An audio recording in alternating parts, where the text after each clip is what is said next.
What's up, my dudes? It's a Vigorous Q&A. Sorry for being late. I had to post a story on Instagram, which is probably the best AI video you've ever seen in your life. So if you haven't seen it, go over to Instagram, but I'll show it on the screen right here in about a minute or so. Let's see, what is new? Oh yeah, it's Independence Day. Happy welcome to Earth Day, guys.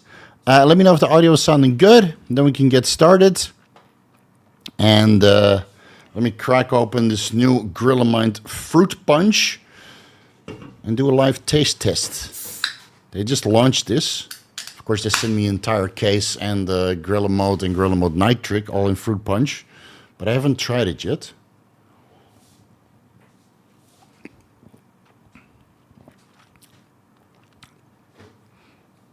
That is not bad. It is very fruity, though. It is very fruity.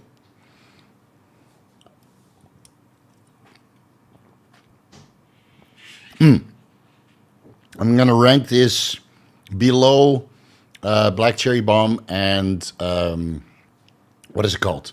Root Beer. Those are still my favorites, but this is like a close third or maybe fourth. I think this is third. Yeah, this is good. All right, so I'm going to be buzzing my brains out, obviously, because it's full with the crazy nootropics. It's linked down below in case you're interested. Give it a try. All right, where are the updates? All right, here. Anabolic Roundtable episode 23 dropped last week. 0 views. Everybody, apparently nobody has acne anymore. But for the guys that suffer from acne, we discussed pretty much all the options and put them in a tier list. And then it's so funny. As soon as I was done recording, I'm like, man, I totally forgot about beef liver and vitamin B5 mega dosages. So I had to re-record little parts at the end of the tier list and classify them as A tier, basically, if you do them separately, A and B tier. But S tier if you combine them, because I take beef liver and every single day, 35 grams. So you get about 10,000 IUs retinol vitamin A from dietary sources, from the salmon and other sources, including the beef liver. And then you're basically acne-free. Not 100%. I might have a pimple here and there, but it's manageable. But if I combine it with vitamin B5, then I'm basically acne-free. These are razor burns, not pimples. So let's see. So if you want to give that one a watch, it's only got 8,000 views. Bring those views up. Much appreciated. We did a podcast with Derek Decoded from Peptide Price and Brandon, the owner of Adara Research or Adara State and Leo Research Group. So those are basically nasal sprays, topical formulations, and the regular GLP-1 peptide medications. And the owner of Disguised Alpha, Jack. So we did a very long podcast, almost 2 hours. It's also linked down below in case you're interested. It's over at Derek Decoded's YouTube channel, who recently went to Janoschik and ILS to kind of have a look on how the third-party testing is taking place and, giving you guys some insight on how those peptides are analyzed and what the common problems and, results are of getting those compounds tested. So that's linked down below. Again, Grillamine Fruit Punch, the energy drinks, and the Grillamine and Gorilla Mode Nitric pre-workouts. Those are all linked down below. 10% discount code Vigorous. No sale for that, unfortunately. Apparently, Grillamine doesn't do a 4th of July sale. But Omega Minos and Disguised Alpha and Adara State and Leo Research Group, they all have their Independence Day sale. So Omega Minos is doing a 30% discount with code Vigorous. Disguised Alpha is doing 15 to 50%, depends on the products, with code Vigorous. Adara State is doing a discount, 25%, code Vigorous. And Leo Research Group is also doing a sale, 25% with code Vigorous. So Adara State and Leo Research Group, those are basically the same owner. Brandon, who's also on the podcast, the Peptide Bros. We're probably going to do that monthly, just like Anabolic Roundtable. But with Anabolic Roundtable, we approach it from a bodybuilding perspective, and with the Peptide Bros, we kind of approach it from a more business, nootropic, and entrepreneurial perspective. So that's a little bit different because, we're all business owners there, basically, in the peptide and affiliate space. So Leo Research Group, I didn't index yet on the source list yet, but I will do that next week. I just didn't have time for it because we might be closing on a house tomorrow. Oh, yeah. And there's 3 TikTok scam accounts. At Vigorous Steve, my original account, somehow they got a hold of it.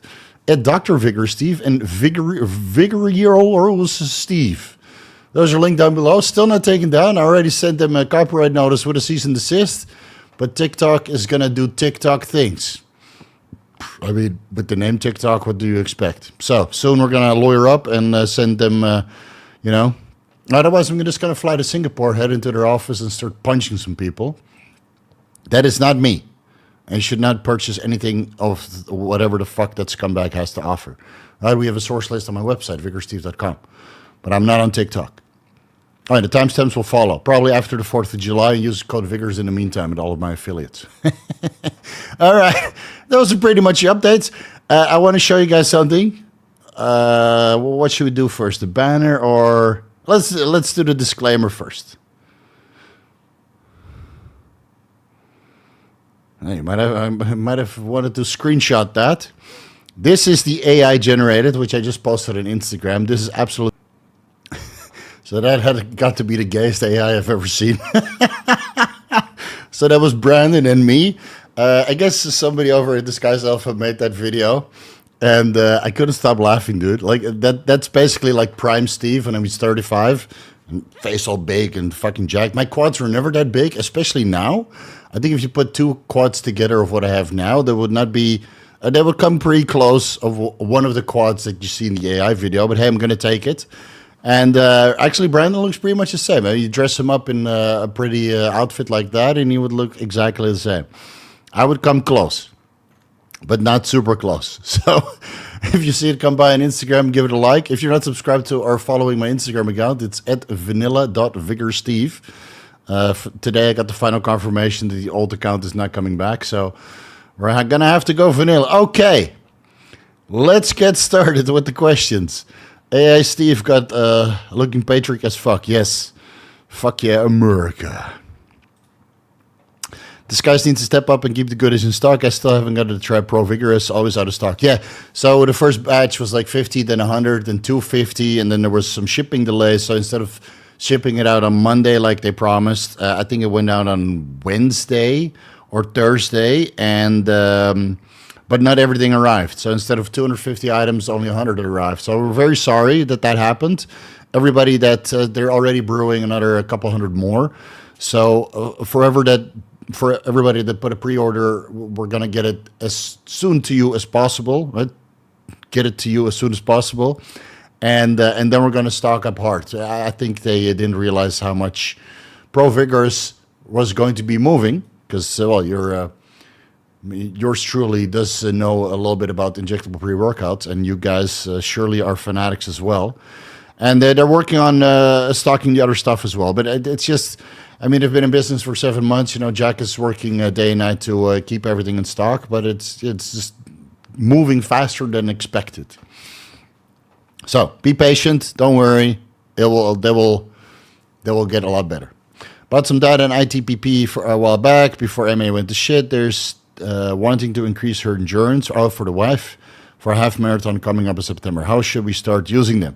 So ITPP, if that's injectable, I think 50 milligrams to 100 milligrams is a loading phase every single day for 2 weeks is enough. And then you drop it to 3 times a week, 50 milligrams to 100 milligrams. For men, it would basically be double, right? They have more blood, they have more hemoglobin, so you can easily double the dose, and they're usually heavier body weights than women. And for data, I would do 50 to 100 milligrams, maybe 2 or 3 times a week for... the races where she actually needs her endurance, right? Because she's probably doing some sort of different kinds of training, maybe a little bit of sprinting, maybe 3 endurance days. So on the endurance day, she do some data. The problem is the data has, you know, maybe 4-hour half-life or 4-hour active life, or maybe even a little bit shorter. So you might want to dose that 2 or 3 times, because half a marathon is what? 42 kilometers, 21 kilometers, and that probably takes you 3 hours. Oh, that should be enough. Yeah, how long is a half marathon? Half marathon duration. 2 to 3 hours. Okay, just pin it 30 minutes before and get started, and then you're done. And the ITPP, you don't need to pin on the day because it's stored in the hemoglobin and increases oxygen carrying capacity. And it just rolls off the tongue now. I'm going to start it and then get her on board after I've tested the waters. I don't like to put her on anything performance related and that I haven't tried myself. Yes, this is exactly what I did when my wife was competing. I tried first, including the 7 keto DHA. Didn't do anything for me, but it did wonders for my wife. Do I need to add DMSO solution to my SLPPU to stabilize it? I heard a lot of contradiction videos and from a doctor. Yeah, why are you listening to this guy? He's a chiropractor. Every time he makes a video, somebody more intelligent than him debunks whatever the fuck he's stating. So don't waste your time. You can get SLUPP332 injectable from Disguised Alpha without DMSO, but I do believe that the omega aminos formulation is a little bit higher concentration, and I did put some DMSO in there, and some people get an adverse effects. Personally, I don't like injectable DMSO. It can cause inflammation and issues. Not everybody responds to it that way, but I would prefer a DMSO-free injectable solution, just an MCT and a little bit of benzobenzoate to keep it in solution at a lower concentration, and at 7.5 milligrams at Disguised Alpha, and I think it's 10 milligrams at omega aminos. I think 7.5 milligrams per day, 1 cc is more than enough to kind of get the mitochondria going. But yeah, I don't necessarily know what the conversion is from the maximum dose of 400 milligrams SLUPP332 orally to the injectable dose. Is that 1/10, 1/50th, half? I'm not sure. I got good results from 7.5 milligrams. Injected every single day, and then of course it stays in the depot. So instead of being active for about 4 hours, usually an injection depot takes about 24 hours to metabolize, so you get a little bit of a trickle. Whether that's water-based or MCT oil, that usually takes about a day to disperse. And same as injectable Winstrol and water-based or injectable carnitine, it stays in the depot a little bit longer. And then serum levels are slowly elevated. And you get a nice fat-burning benefit. Looking at the dairy state, any benefits to using their transdermal Yohimbine over an oral Yohimbine? So with transdermal, obviously, you get more of a pronounced localized effect and thus also less side effects. The problem with oral Yohimbine or oral Rowolsine is that it can make you a little bit sweaty, a little bit clammy, a little bit jittery, especially when you combine it with clenbuterol. I would still prefer injectable Yohimbine over transdermal Yohimbine. Again, we're working on an injectable fat loss formula that has Yohimbine or Rowolsine. We're going to figure it out, which one is a little bit more potent. I've used injectable Yohimbine plenty of times in the form of Helios. It's injectable Yohimbine and clenbuterol, and it works well. And I've used transdermal Yohimbine and Rowolsine from MPA subs when Matt Porter was doing all those topical formulas. Those work pretty well. I haven't tried the one from Adara State yet, but knowing how he makes his formulations, it's probably superior to anything else that you can find in the market. That we actually discussed this on the Peptide Bros podcast, which is linked down below, about how his formulations differ so much, really focusing on how deep you want the transdermal formulation to bring these active pharmaceutical ingredients into your body, whether that's at the skin level or the adipose tissue level or even deeper where it goes into systemic circulation. So transdermal Yohimbine would be to the adipose tissue, obviously, let's say layer 2, not deeper to systemic circulation where it ends up in the bloodstream or in the lymphatic system, for example.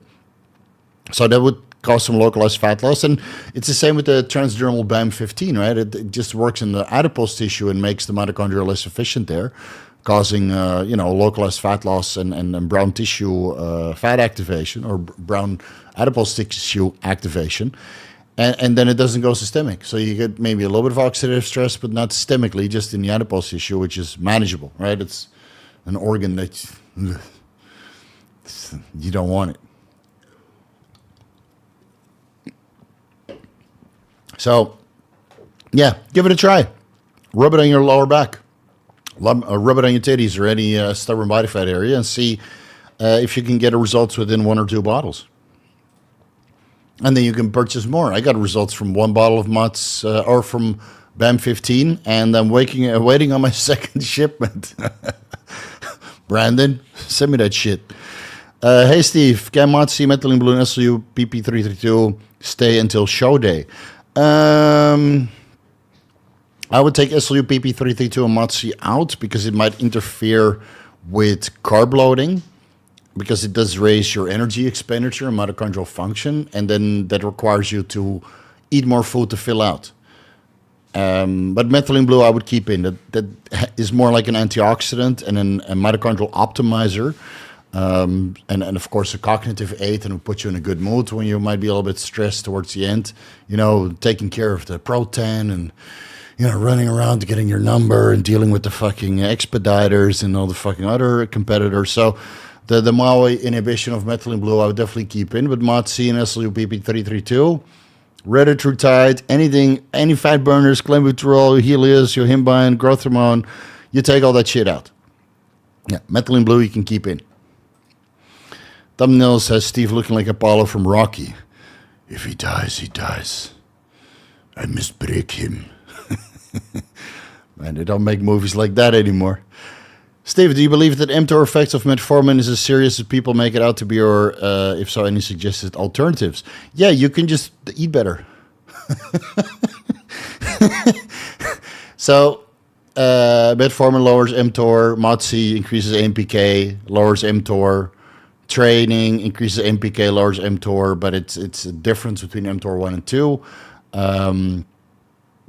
And it's only temporary, right? That's why we take the MOTS-c before the workout. So you get some sort of, while it's active, it produces extra energy, helps with fat loss while you're working out. Obviously, at the same time, you would want your other fat burners to work. Got this idea from Nick Walker, by the way. So why would I take it in the morning when I could take a pre-workout and get some fat loss, bro? And then it clicked. That was after I made the MOTS-c deep dive. So thank you, IFBB Pro Nick Walker, for that recommendations. That's what I do. And then you do it a little bit more deep dive. And you see that, you know, training also alters protein synthesis. So why don't you take two compounds that alter protein synthesis, and then by the time it's metabolized, the protein synthesis is upregulated for the next 24 to 36 hours, maybe 48 hours, depending on training intensity. ICAR increases AMPK, lowers mTOR, or activates AMPK, lowers mTOR. The PAN AMPK activator, ATX-304, lowers mTOR. So I feel a little bit less anabolic now, running 100 milligrams ATX-304. But the recovery is still fine, but I just don't feel as full. I feel a little bit flat. Maybe it's the DHT Enanthate. I don't know. Most Vigorous is going to punch out some aliens. Oh, anyway. Yeah, metformin. Sorry, I got distracted here. Welcome to Earth. Best quote of Independence Day, the movie. So with metformin, I don't see a reason why people would want to run it unless they're diabetic. And if they're diabetic, there's better options. There's GLP-1s and empagliflozin, or GLP-1s and SGLT2 inhibitors. I would combine those over metformin. Metformin just sucks. And it lowers your IGF-1. Why would you want that? Yeah, but it has longevity. No. That's been debunked ages ago. Metformin is an outdated drug. The only reason why you would want to take metformin is if you go to the hotel buffet and you want to slow your gastric emptying and dispose of some carbohydrates in the poop the next day. And then you combine metformin with Garcinia cambogia and Xenical and Sanity, and then you shit your brains out the next day. And you look at the toilet bowl and say, well, I'd rather have it there than on my adipose tissue, bro. I'm on fucking fire today. Epicness. Steve, can ProVigorous injectable pre-workout help with muscle asymmetry? Specifically, how would I use it to help bring up weaker side compared to a stronger side? Happy 4th of July, my friends. Thank you very much. Probably not, but I've had several guys reach out that had a quad tear like me, and they said they injected ProVigorous and have a better mind-muscle connection in the quad after they injected ProVigorous because it increases the blood flow, and it has a little bit of tyrosine in there, obviously, for neurotransmitter benefits. So could it help you connect to the muscle tissue through blood flow and neurotransmitter increases locally? Potentially. Would it result in more muscle tissue accrual, assuming you're doing everything right to put on new size? Potentially. Would it make you stronger? Not really sure. It would definitely give you a bigger pump than the muscle you didn't inject it in. So if it's smaller, maybe temporarily, Right? You get a better pump, and then you look more symmetrical because you get increased blood flow to that weaker body part that's probably smaller, and then it looks symmetrical because it's more engorged with blood. Right? Hyperanemia, as Milo Sarcev also likes to say. More the hyperanemia. It means more blood, basically. So yeah, give it a try. I never thought about it this way, but technically there should be some localized benefit besides increasing the pump. How's the DHT Enanthate going? Have you noticed any libido boost? Ask your mom. DHT Enanthate is going well. Yeah, I feel a little bit dehydrated sometimes, though. So the mineralocorticoid receptor blockade, and I feel that I excrete a little bit more sodium, but I'm also doing the Epsom salt baths so I do like half a kilo of Epsom salt and half a kilo of regular salt to kind of make the bath a little bit salty, and then I do that maybe 3 times a week to kind of increase the blood flow and increase heat shock proteins, and that helps with recovery of the quad tendon tear. So I do feel a little bit dehydrated sometimes, but I'm on top of my hydration, right? I forgot to fill this one up, but it's already, I think I filled it up an hour ago, and this is what I got down. And then, well, this is not really a hydration formula, but it has what plants crave. It has no electrolytes. Does it have electrolytes? No, it has no electrolytes. Not a significant source of calcium or potassium and iron, if you consider. Sodium, 25 milligrams. Oh, yeah. That makes a difference. But yeah, libido is up. Skin thinness is improving. And I didn't have this last week. So you see, this is going pretty well. I think, Jesus Christ. Where did my skin go? I didn't have this separation last week, that's for sure. But this is still chunky. So yeah, I'm getting leaner. Libido is still good. What I like is I'm on 600 milligrams a week, right? But my face doesn't look like I'm on 600 milligrams per week. It looks like I'm on TRT. So my face hasn't really changed, even though I went from 200 tests to 300 tests plus 300 milligrams DHT. Normally, your face would kind of like volumize, but it's only the biceps that have volumized, not the face.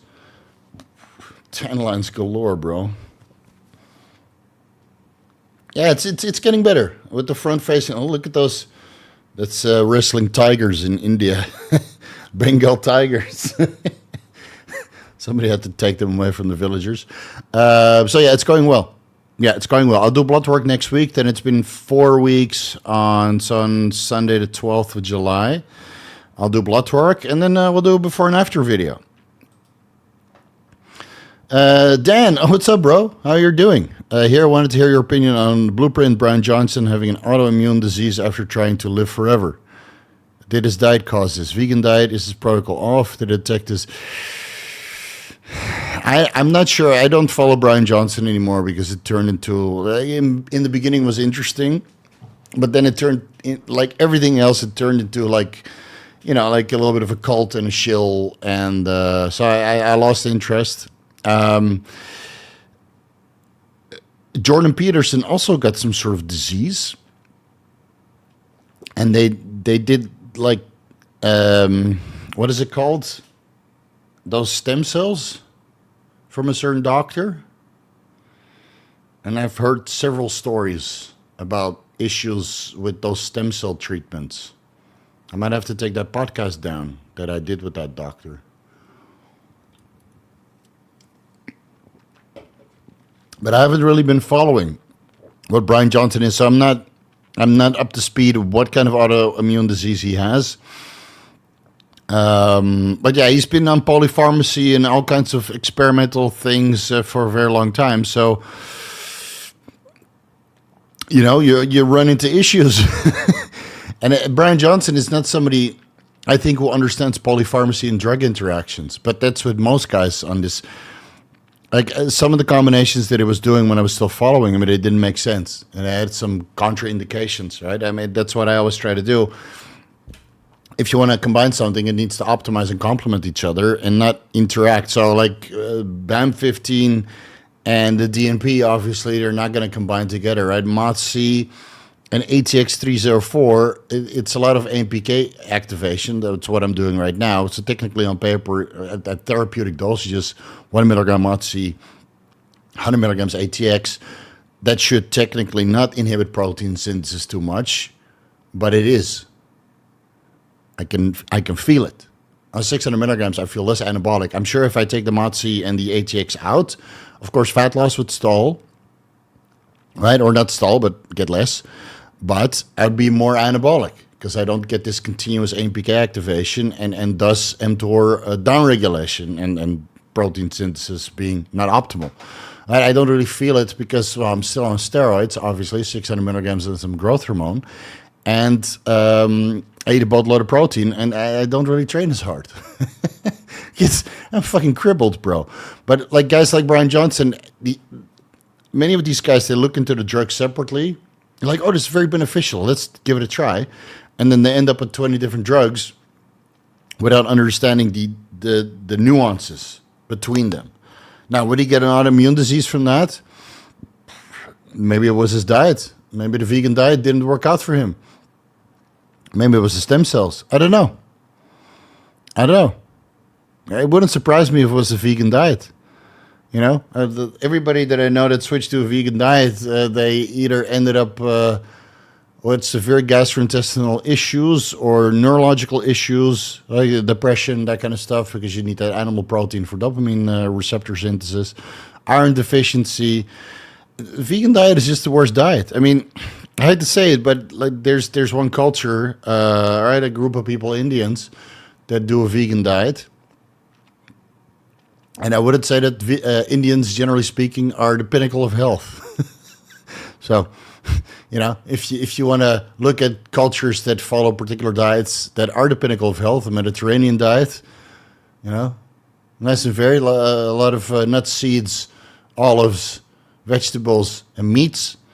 And Japanese, minus all the alcoholism and the lack of fiber, Japanese diet is pretty fucking good. And most of the Asian countries are okay, you know, the India and China aside. But China's getting better. China's diet is improving a lot. Fitness industry is growing there, obviously.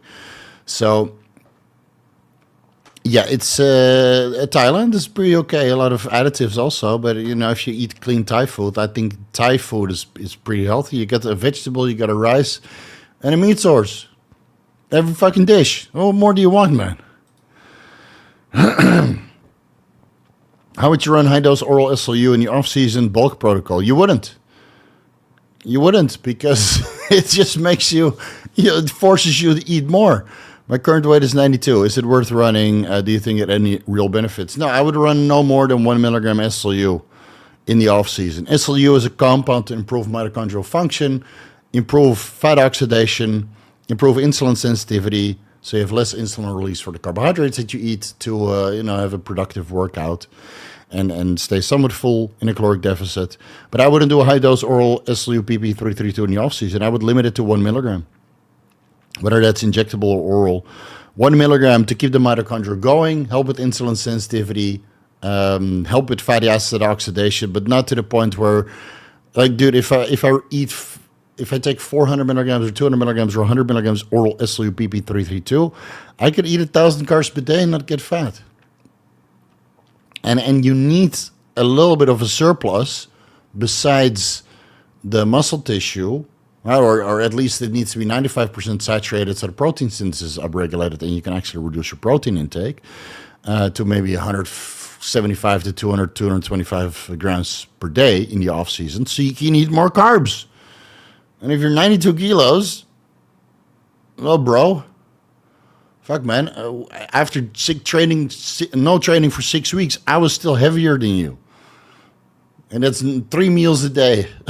So 92 kilos is not a man. Take the oral SLU PP332 out and start bulking up the old-fashioned way. And they'll meet me at 100.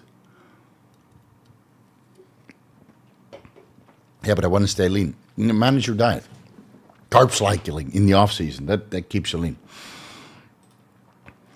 I went off everything in October. Even test dropped down to 230 pounds, but was dry and shredded. Here, even this guy's heavier than you.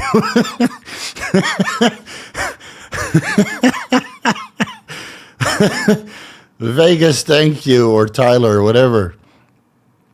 Even this guy, he dropped since October. That's like almost a fucking year. He dropped to 230 pounds. Dry and shredded.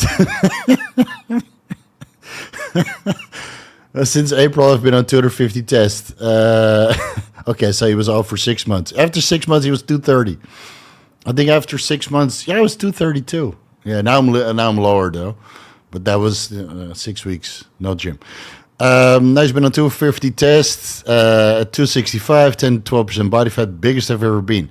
Yeah, sometimes you need a little bit of a break from the androgens. It has nothing to do with androgen receptor sensitivity, but I think it's your metabolic, just your entire metabolism. It down-regulates where it doesn't have, it doesn't break down the steroids as fast, like 3-alpha-hydroxysteroid dehydrogenase enzymes come back down to baseline based on your natural testosterone level. So instead of going on a gram a test, and then your 3-alpha-hydroxysteroid dehydrogenase enzymes go from endogenous natural testosterone levels at, let's say, 1 million, and now you go to a gram a test, so that's 5-6x.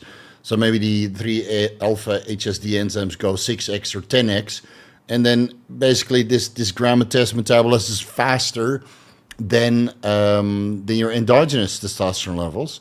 So your turnover, your injection requirement and your turnover, right, where the steroids are broken down or they're conjugated with glucuronidine or sulfated with sulfite. Yeah. That's when the epsilon salt the bats is probably not a good idea because I'm maybe that's why I'm not growing. Oh, the sulfate from the magnesium is speeding up the metabolism of my testosterone, that is testosterone enanthate.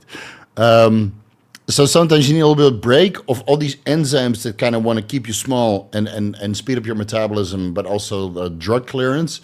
You want to get that down when there's no drugs in your system. You're relying on endogenous levels. Then you go on 250 test and you blow up. Because the metabolism of the test is not upregulated yet. And it's the same as the diminishing returns regarding protein synthesis.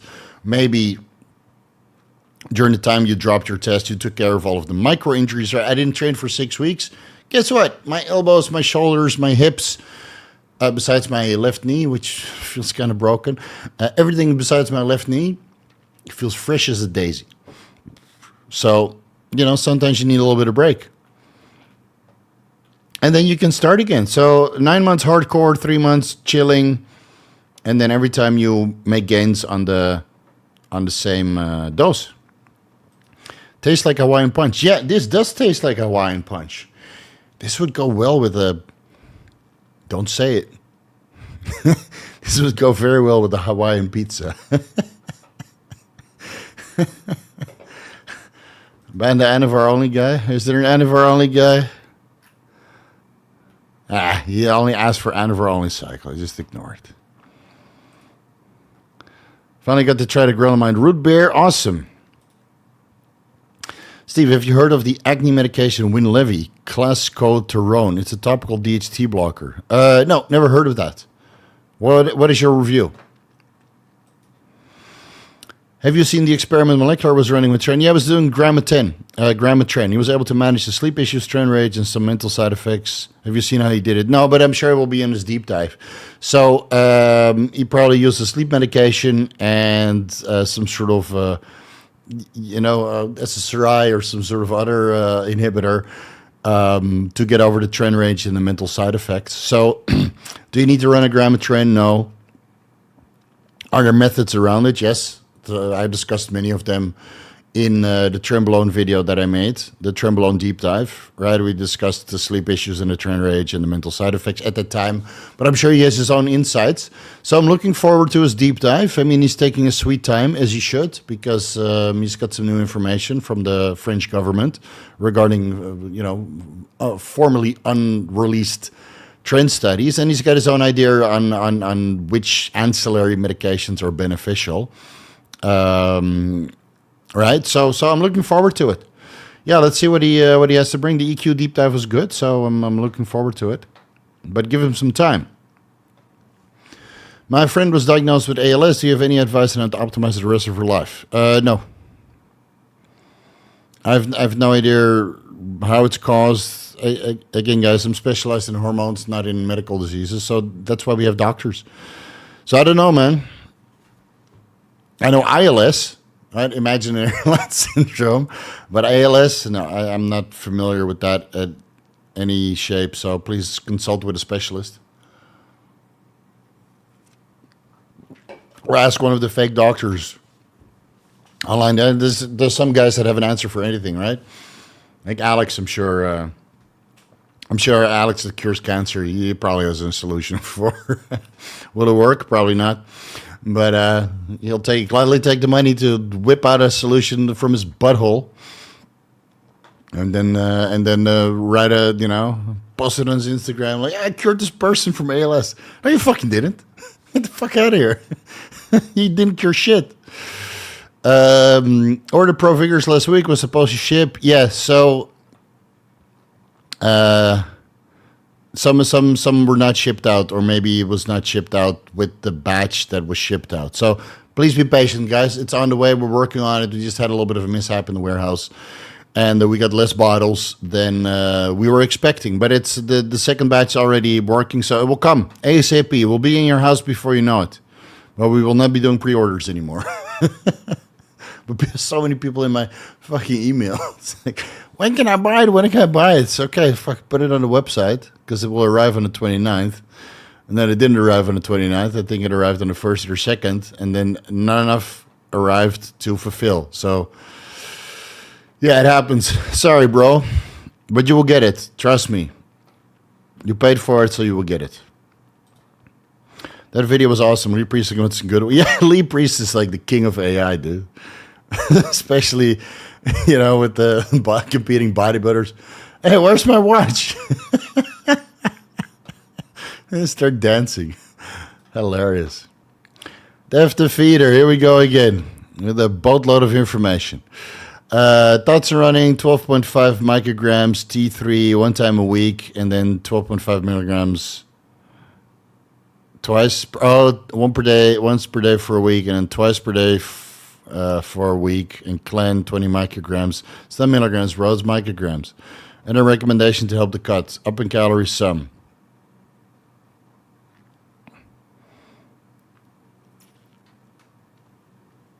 Yeah, I don't know the ranges off the top of my head, so give it a try, man. Give it a try. Again, it works better if I see it as a picture, but obviously, like, you have the reverse T3 with the number and the range, and then the total in the free T3 and the total in the free T4 and a TSH with your range. I know your TSH is low because it seems like you're already running T3, but I would need to see everything, man. Give it a try. Steve, has micronized progesterone hurt you, or could it hurt you to keep from a prolonged time? I researched that progesterone inhibits the 5-AR enzyme and could give you post-finasteride syndrome. That's very mild, bro. I'm doing 200 milligrams per day until this week. Then it's been 10 weeks post-op, and then I ran out. I think most of the good collagen synthesis already took place. So I'm leg pressing 3 plates already. I can't do leg extensions, and I can't walk stairs yet, but I think most of the attachment is already done. And now it's just a matter of strengthening the issue. So the progesterone is coming out, and then whatever 5-hour enzyme downregulation that's taking place will certainly be upregulated by the DHT enanthate, because that's what DHT does. It upregulates its own enzymes. So don't worry.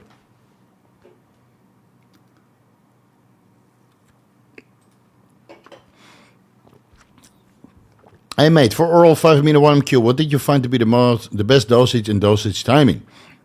At the moment, just running 50 milligrams in the morning on an empty stomach waking. So I found when I did that deep dive of several videos on the topic, back when nobody cared, now everybody cares about 5-amino-1-MQ. So You're fucking welcome for bringing it to your attention 5 fucking years ago, 4 years ago. At that time, I tried 50 milligrams once a day, 25 milligrams twice per day, 50 milligrams 3 times per day, and 50 milligrams 3 times per day. For me, seemed to work the best. I couldn't really find exact dosing extrapolations because a lot of it was in vitro studies and some animal studies. But through self-experimentation, I would say 50 milligrams twice per day for women and 50 milligrams 3 times per day for men is where the fat loss benefits really start to shine. But most people run it too early. You don't need nicotinamide N-methyltransferase inhibition until you're about 8% body fat, 6% body fat or lower.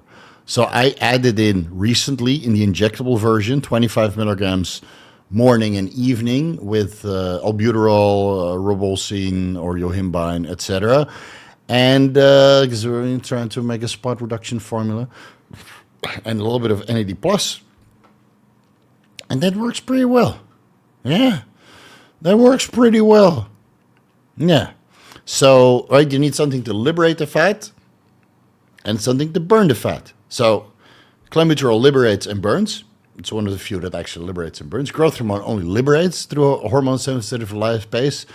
Yohimbine ribosine liberates and burns a little bit, but not as much as clenbuterol. Ephedrine, same. 5-amino-1-MQ only liberates, doesn't burn fat.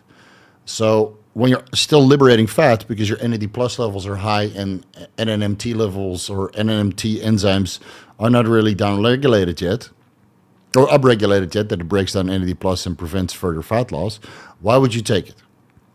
It's expensive as it is. So if you're over 8% body fat, I don't see the reason to run it. Some people like it. All right, they get their affiliate sales that way, but I'm going to keep it real for you. Oral 5-amino-1-MQ, injectable 5-amino-1-MQ is when you notice that fat loss starts to stall, your energy levels go down, you're adding an NMN or NR or injectable NAD+, your energy levels go up a little bit, but fat loss didn't really improve. Combining NAD+ with 5-amino-1-MQ, when you're 8% body fat, is a big difference. Then you start melting fat again at the rate you were when you were 20% body fat. But then you'll see it better, obviously, because now you're actually lean. Have you looked into injectable allopregnanolone instead of micronized progesterone? Yeah, I have a laying here. But I want to do the DHT Enanthate, DHEA Enanthate, and testosterone Enanthate experiment first. And allopregnanolone I can't really test for here. So I might throw that in later to see if I notice a benefit. But yeah, for micronized progesterone, I just noticed improved collagen synthesis, a little bit increased mood the next day because I take it before bed. So I expect the same from allopregnanolone, but again, I don't have a 5-AR deficiency, so I'm sure my allopregnanolone levels are sufficient. I see people online talking about how taking progesterone and improves their libido. Give it a try, man. I mean, 5-AR Society sells it, so one bottle is not going to break the bank. And give that a try. See how you feel. I'm not sure what the injectable bioavailability is compared to oral.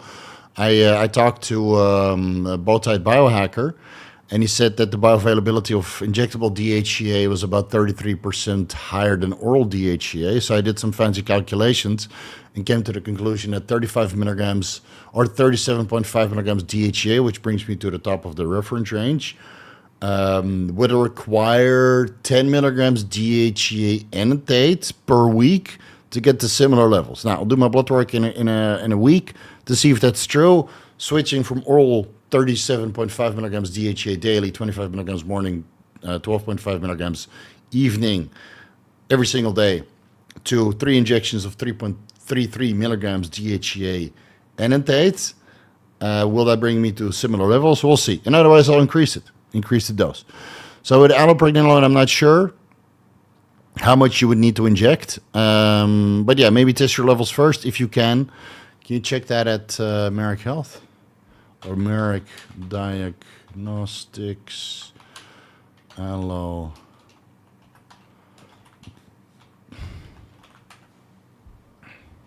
Probably the best place to do budget panels.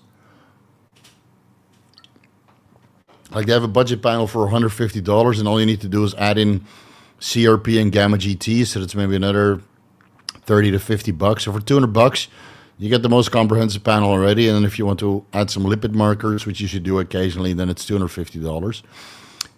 Code Vigorous will get you 10% off. And they just had a major sale, so don't complain about no 4th of July sales. Let's see. No, they don't have Allopregnanolone. Does Merrick Health have it? Oh, fuck, I can't. Fuck. That's the only downside of Merrick Health's website. It's forbidden outside of the United States. Just let me have a look, man. I gotta slap Derek across the mouth for that restriction. Oh, the Bitcoin is hitting resistance now at 64,000. Time to sell.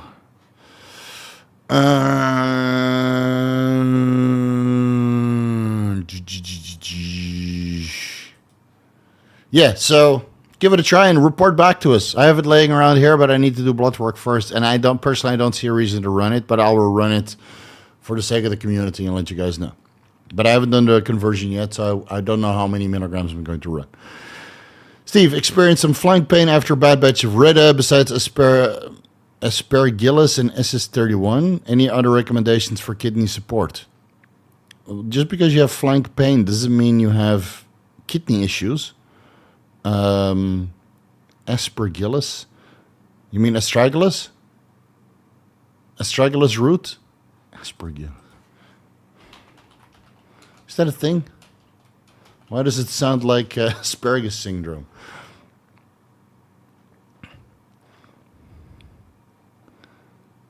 It's a mold that causes kidney infection. So I think you mean astragalus.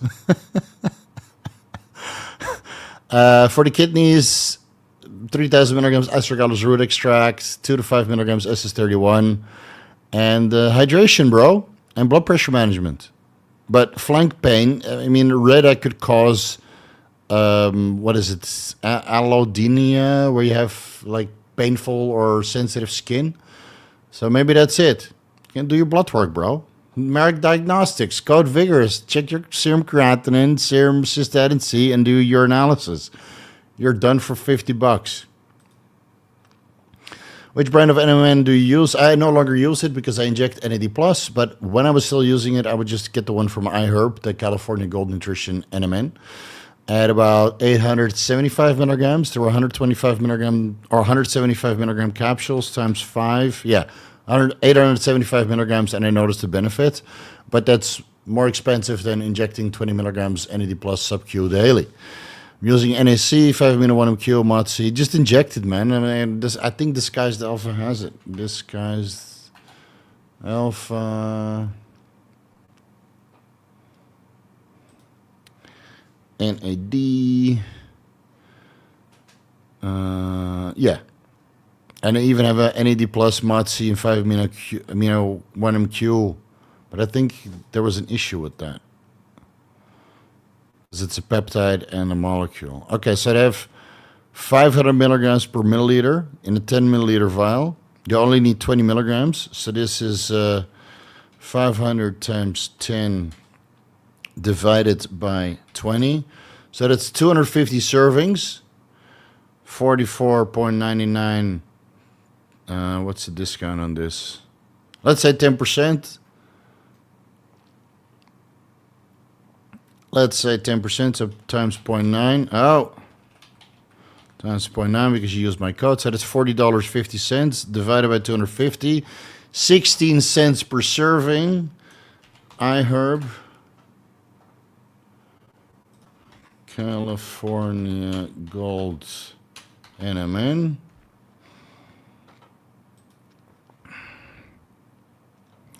That's on a discount right now. It's 180 capsules of 175 milligrams is 25 euros. I got my prices in euros because the credit card that I use is in euros. But it's, let me switch that up to dollars, bro.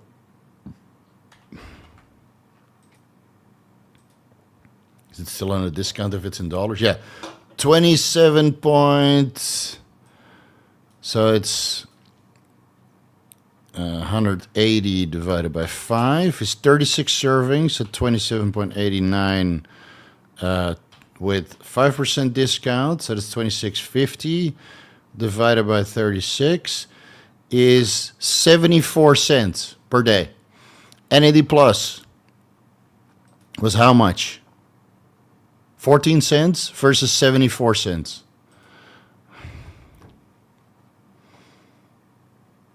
And I get more commission. If you buy NAD Plus, I get more commission than from the NMN. It's just NAD Plus, man. It's 14 cents versus 75 cents. NAD Plus, 14 cents per day. NMN, 75 cents. You can buy NAD Plus and cheap GH. And a unit of GH. What more do you want, man? Come on. Do the cost-to-benefit analysis. The fuck? I just did it for you.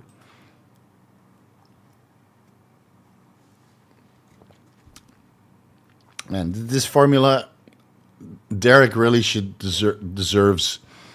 I know this all the other energy drinks and the Gorilla Respawn. I mean, it makes you feel good, makes you feel smart, makes you feel very confident. It's perfect for podcasting and motorcycle riding. Like, I don't know, people that drink Monsters are fucking retarded. This is what you drink before you ride motorcycles. This is what you drink, a Gorilla energy drink. If he can get some of those motorcycle riders on board for Gorilla Energy, he'll like 5x his sales. I'm sure of it. I already recommended it. Hey Steve, any ideas how to counter diarrhea from vasodilator, Cialis, taurine, injectable carnitine, injectable pre-workout? Never heard of that before.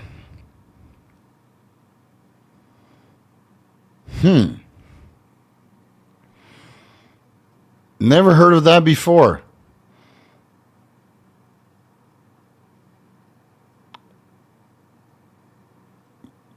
I don't know.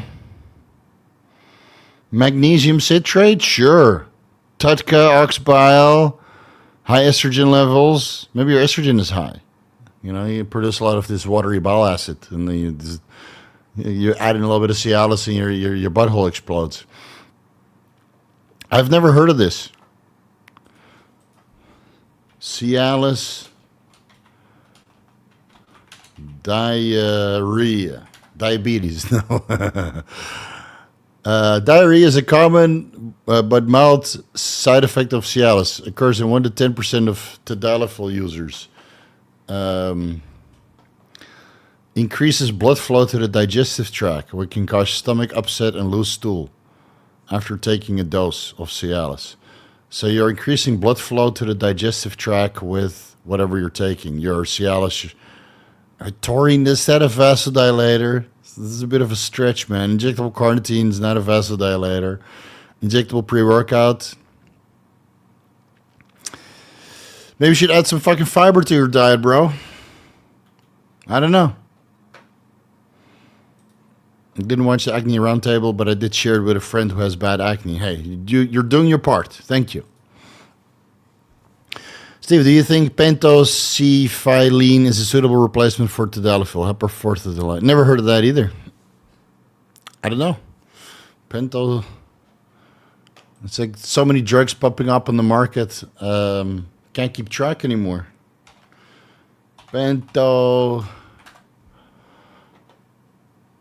Prescription medication improves blood flow by decreasing blood viscosity and making red blood cells more flexible.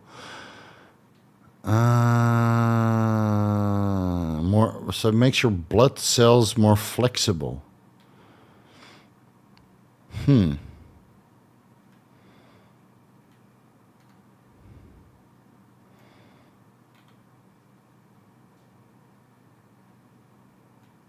Sounds a bit extreme. Sounds a bit extreme, bro. I don't. Joshua, what the fuck? Yeah, Joshua is a doctor or is a nurse, so he's medically trained. So if Joshua says what the fuck, then yeah. Well, welcome to the Vigorous crew, Daisy Daddy. Nice username. If Pharma GH isn't an option with BPC TB500, what should I take to replace that? Purpose is to heal existing injury. Dosing. Generic GH? MK677, tesamorelin, ipamorelin, CJC. Use another growth hormone secretagogue. The place that you purchase your BPC and TB from probably has a growth hormone secretagogue for sale. And then depending on which one you go with, the dose needs to be adjusted. The tesamorelin is 2 milligrams, and the GHRP6 is maybe 300 micrograms twice per day. Lost 120 pounds on GLP-3. We call that hereditary, don't worry about it. Taking 250 milligrams test sip, 20 milligrams Tren ACE per week, 2 IUs growth hormone per day, 200 micrograms ipamorelin, but loose skin, stomach, still fat. What else can help besides from diet? Time and surgery. Time and surgery, man. There's, I heard one of my clients talk about a particular surgical intervention. It's not a tummy tuck, but it's like some topical thing. It's called Renuvion. I'll put it here on the screen or in the chat, even though we're like 30 minutes behind. This is what it's called, Renuvion. Look into that. I've never heard anybody talk about it like, oh, I had loose skin and it did wonders for me, but apparently it works. If you believe the people that sell it. So yeah, loose skin, GHK copper, 5 milligrams, 10 milligrams per day allegedly helps with that. Topical glucocorticoid steroid creams might help with that, but not as effective. So just keep dieting and see how it looks when you're lean, and then you might want to do the Renuvion or surgery.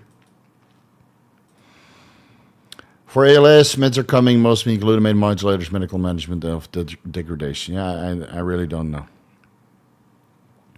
How would you compare injectable DHT E to Masteron E? I know you say there's no scientific data on Masteron being anabolic, but would you say the same with DHT E? I don't feel that DHT Enanthate is really anabolic. It's more cosmetic, just like Masteron Enanthate. And again, there's a lot of people that purchased it, but nobody has put in the comment section that they gained copious amounts of muscle on it. I see the affiliate dashboard. I mean, we're making good sales with 5AR Society, that's for sure. But nobody has reached out like, oh, bro, I ran DHT Enanthate and it really put slabs and slabs of muscle on me. But cosmetically, this is probably the best I've ever looked. Better than Masteron. Masteron makes you fucking look old. And Primo makes you look full. Primo is certainly more anabolic than DHT Enanthate. I don't know. I just like the way how my skin looks and how my muscles look underneath the skin. You know, it's like, it's not super big, but I'm pleased. Get out of here. I'm pleased. Sorry for all the hair. I'm pleased with how the skin and the muscle and everything is kind of getting together. So I would, for now, after 3 weeks. And again, I'm not in my peak shape to really build muscle right now because I can't really train super hard. I can't even properly brace for upper body work. I would say that it's mostly cosmetic, but it does have some anabolic potential, probably the same as Masteron, which is a low anabolic potential for 300 milligrams. If I bump it up to a gram, maybe, I like the guys that say they really like Masteron, they run at least a gram. But they would also like Trenbolone at like 25 to 50 milligrams a week and probably get comparable results. And it's a big difference in dose, bro. Great job. Awesome. What add-on would you prefer for cosmetic look? 300 Primo, 300 Master, 300 DHT? Primo first, but you'll be bigger than 300 Master and 300 DHT. I think 300 DHT on top of a 300, let's say you have a 300 testosterone base. Primo would give you a more bodybuilder look. Masteron, it's just shit. 300 DHT is more of like a streamlined look. I don't like how my skin looks on Masteron. All the guys that are on Masteron high dosages, their skin looks horrendous, man. On DHT, my skin looks beautiful. It's absolutely beautiful. Look. Is the glow? Probably. Also, it's contributing, right? The TB 500 BPC, GHK copper, and KPV, or CLO, as we call it. You know, the K, Mortal Kombat, you know, Killer Instinct, CLO. Is that contributing? I'm sure it is, but my skin has never looked as good as it is right now on this stack, and how the skin lies on top of the muscle where it's not blurred by muscle volumization. On 600 test or gamma test or 500 test, 500 primo, or 300 test, 300 primo. I think I'm going to stay on DHT for a while until I run into problems. But for now, 3 weeks in, I'm very pleased. I'm very pleased. And I feel good on it. Yeah, my dick is rock hard also. I didn't have that on primo or mastodon. It's like, it's going to cut glass. Yeah, I think everybody should give it a try. Is a Mediterranean diet eating women with beach bodies? I can get behind it. Yeah. You just basically motorboat them to completion. You know? But you do it with the face and your junk, right? So you motorboat in two areas. You motorboat here and down below, and then it's in opposite. You know, so as your face goes this way, your junk goes that way. And they get super confused. But it's very pleasurable, allegedly. Yeah, it's Mediterranean peach diet. Yeah, just make sure they shave, because I've heard horror stories. Right? So even though it's a hot area, it's kind of like, yeah, bring your trimmer. Bring a Mac 5 razor with the fucking battery in it. Bitch, what is this? Here, get in the shower. I had a vegan polygonomy recently, up to Tren. Yeah, you gotta be careful, man. Those guys are world of trouble. First cut, 280 tests, 250 primo, 12.5 milligrams 2 times per day of VAR, so that's 25 milligrams per day. Need more tests or less primo for estradiol higher.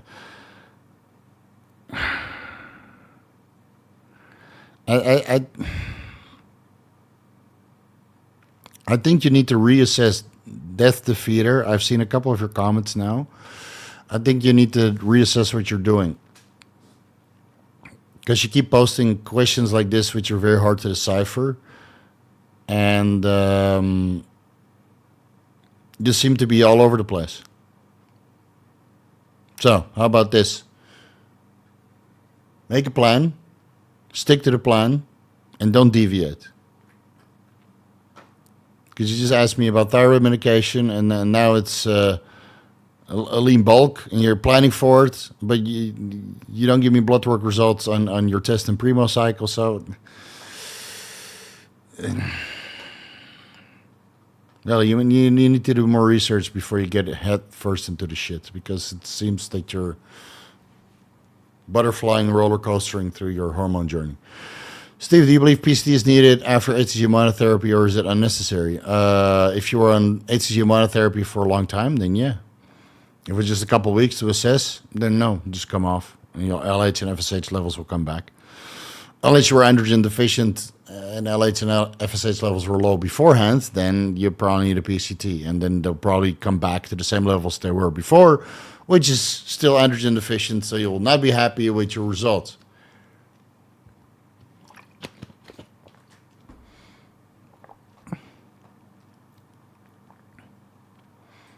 Oh, did he? Yeah, some of these guys, they're just all over the place. Like John and Death Defeater. Like, these guys are all over the place, Joshua. And it's just here. It's same bullshit, man. Same fucking question you asked twice. What are you doing, man? Do I need to put you in timeout? Just because you remember doesn't mean that you get to ask like weird questions the whole time, man. Ferris, with a hot wife, he knows how to ask questions. I'm on 700 test probe and 400 milligrams DHT. The DHT changes even small cycle body composition significantly. Yeah, that's what I noticed. Like what Bowtie Biohacker said, DHT is the original ancillary, and he's fucking correct. When Tomasartan, no need. And Empagliflozin, no need, because you promote so much glucocorticoid or the glucocorticoid antagonism. And I know that Molecular talked about some glucocorticoid receptor antagonists to kind of dispose of the water retention. Why? When you can add in a little bit of DHT. I think at 50 milligrams already, it has very beneficial effects regarding your body composition and your water retention levels. So for anybody that struggles with a little bit thicker skin, water retention issues, gyno, blood pressure management, just add in the DHT. Will it come at the sacrifice of your hair? Maybe. But DHT seems to be like the OG add-on ancillary for people who suffer from all kinds of issues related to testosterone. Whether that's through some sort of inhibition of their own 5-AR from medication that they take, like ketoconazole, minoxidil. I saw some guys in the comment section that say that I confuse. No, I don't. Do some fucking research. I did the research, you haven't. I'm not confusing it for finasteride. These are steroidogenesis inhibitors. Go do some fucking research. So a lot of guys that maybe manipulate their 5-hour activity, reishi mushroom extract or whatever, right? I think DHT is fucking beneficial. Good mood, good libido, rock hard erections. Dick gets bigger because your erections are so fucking hard. You know? So yeah, I like it a lot. And my skin looks great, man. For 95, 96 kilos, I look pretty fucking good. Minus one quad. So yeah. And look at Ferris. Look at how he looks in his thumbnails with a fucking hot wife. I mean, if he's on 700 test probe and DHT and he's getting some, listen to a guy like that with the physique to back it up. Fuck off. I'm tired of that guy. Don't waste my time. Rate my stack for the last 3 weeks of prep. Test 350, mass 825, EQ 200, 5 times 20 milligrams Anavar. That's per week or per day? 4 I use growth hormone per day, 4 milligrams Reta. Take that out because you'll have trouble carb loading. 2 times 2 milligrams MOTS-c. That's too high. Take that out the last week. 3 times 2 milligrams. Is that 3 times 2 milligrams MOTS-c per week, right? Yeah, take that out the last week. 3 times 2 milligrams SS31. That's good. Take that out the last week, though. 500 milligrams oral SLU. That's way too high. Take that out a week before. So you keep the test, the Masteron, the EQ, the Anavar in until all the way. Basically, the GH, take that out 2 weeks before, the Reta 3 weeks before, so that's now, and the MOTS-c, the SS31, and SLU, and the Clen, and the Mirabegron 1 week before, or 1 week before you start carb loading, so that's 10 days before your show. So that's 10 days from now. Resting heart rate kind of high. Should drop the Clen and put in a Bivolol. No, the Bivolol will slow fat loss. Just take the Clen and the Mirabegron out. Yeah, and then if you time that correctly, you'll slowly dry up, slowly fill out, because the MOTS-c and the Reta and the oral SLU and the Clen is making you flat. And then the carb load can be less aggressive. And again, the Reta will keep the carbs in your stomach and not in the muscle tissue, which is not what you want. And then the MOTS-c will promote the burning, and the SLU will promote the burning of the carbs, making you look flat. And for fuck's sake, man, throw a little bit of Anadrol at the end. Do it. Got my hands on some injectable Winstrol and castor oil. Nice. Going to mix this in a sterile vial with my other esters. Dosing recommendations: 25 milligrams to 50 milligrams per day. Currently using 50 milligrams oral. Heard the injectable is a beast. Yeah, let's go with 25 milligrams. And send me your source, because I would like to try. Injectable Winstrol and castor oil. Wonder which one it is. I have injectable Winstrol and injectable Anavar in water-based. I have that laying around here. You can mix that with carnitine, and it goes in quite well. Both molecules, so it's totally fine. But in castor oil, if it works, send me your source, bro. I'd love to talk with these people.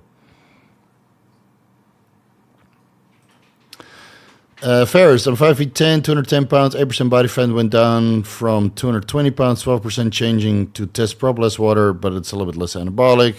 The one thing you notice on DHT is everything feels and fires and looks better. Yeah, that's what I feel. Yeah, it's like the perfect add-on, man. It's like everything is better. Everything is fucking good. You know? Everything is good. Everything is rolling. Especially the everything, especially the blood flow to my junk. How we're doing on the short? It's been 1 hour, 65 likes. Fucking this Instagram account got muted. Also, I'm sure of it.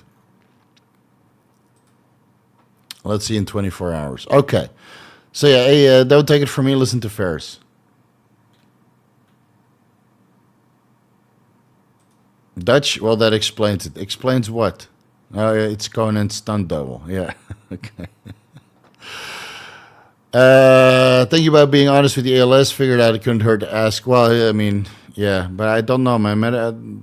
Medical regarding steroids, peptides, ancillaries, etc. Sure, but medical issues, cancer, ALS.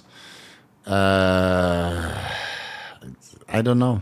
It's not what I'm specialized in. Yeah, we do a weekly Q&A here.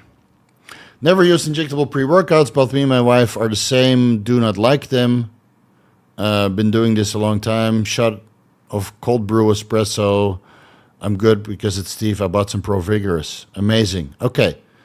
I'm not saying it's a game changer feeling. Actually, like it after my workout as well wakes me the fuck up. You mean the ProVigorous or the coffee?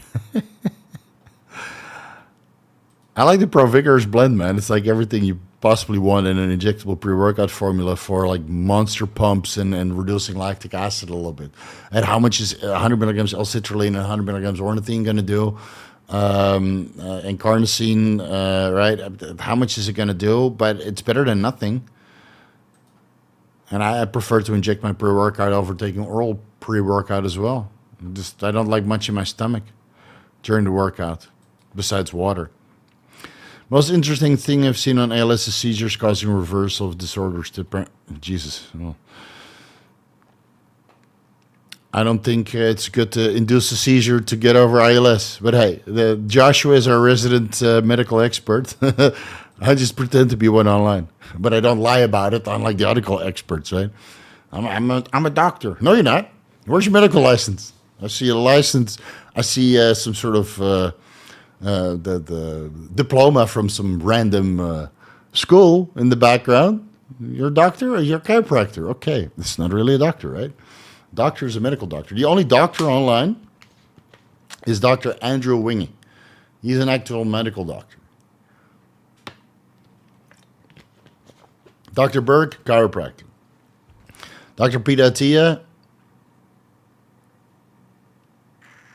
I couldn't make it to my son's close-to-death experience because I had to meet with Epstein. As a father, I can't look past it, bro. So, Dr. Andrew Wingy. That's the only guy I would listen to. That's the only doctor I would listen to for when it comes to this stuff. And he's actually an endocrinologist and helps in the ER. So that guy's a proper fucking doctor, and everybody else is just pretending. Would you personally, or like you have Dr. Dean, right? He's not pretending to be a doctor. You know, he has a title of a doctorate through a study, but he's not pretending to resolve all kinds of medical conditions, unlike the other pretentious doctors that are out there. I mean, he's fucking smart, though. Don't get me wrong. Dr. Dean is one of the smartest. That's why we do a monthly podcast. Would you personally run any peptide blend like Glow, or is it true mixing GHK? Oh, fuck. You're also listening to the wrong fucking retard. They're pre-mixed. For fuck's sake. Vegas. Don't make me call you vegan, thank you, or vegan Tyrone. Or Tyler, whatever. Stop listening to these retards. If it's in a solution, or if it's already compounded together, like retatrutide and pegylated mechanical growth factor, works totally fine. Works totally fine. If they're separate, you might denature the protein when you mix them. Like growth hormone and insulin, put those together. See what happens. turns into a white lava lamp, and everything coagulates, and now you got like semen residue in your syringe. But GHK copper, KPV, TB500, BBC 157. Fuck, I'll show you. Jesus fucking Christ.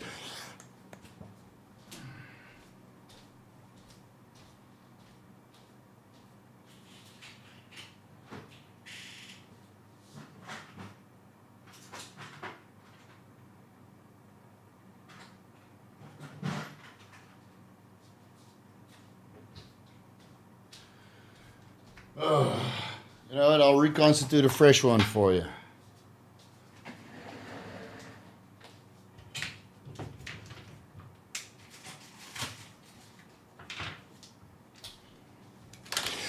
There. Peptides from China.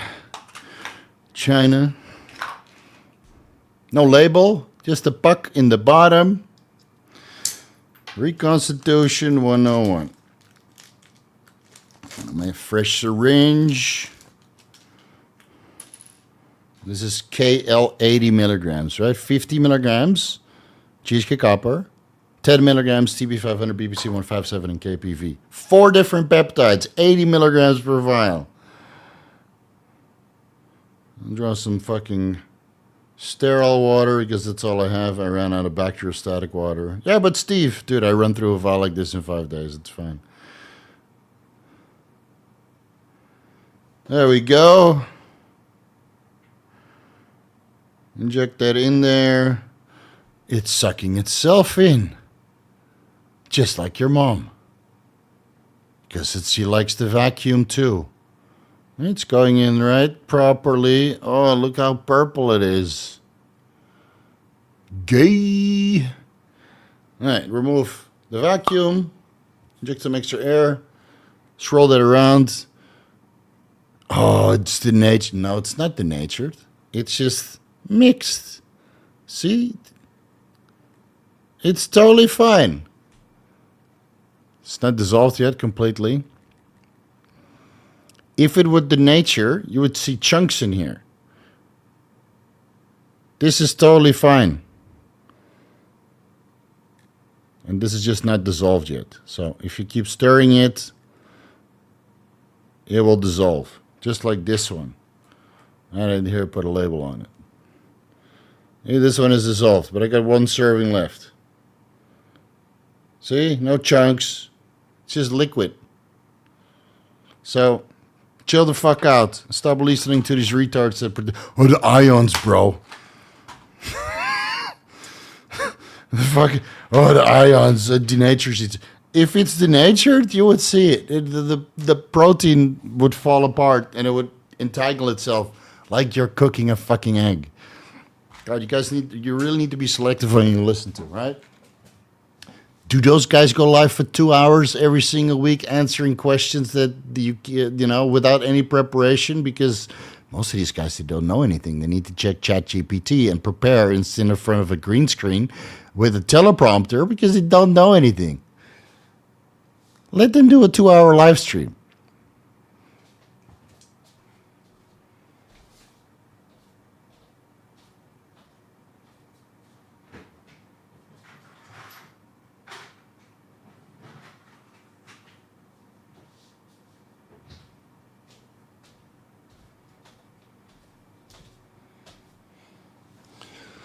I've been doing this fucking live stream for 5 years, man. I think I do like 40 episodes a year. Let's say 40 times 2 times 5. 400 hours I spent on a live stream.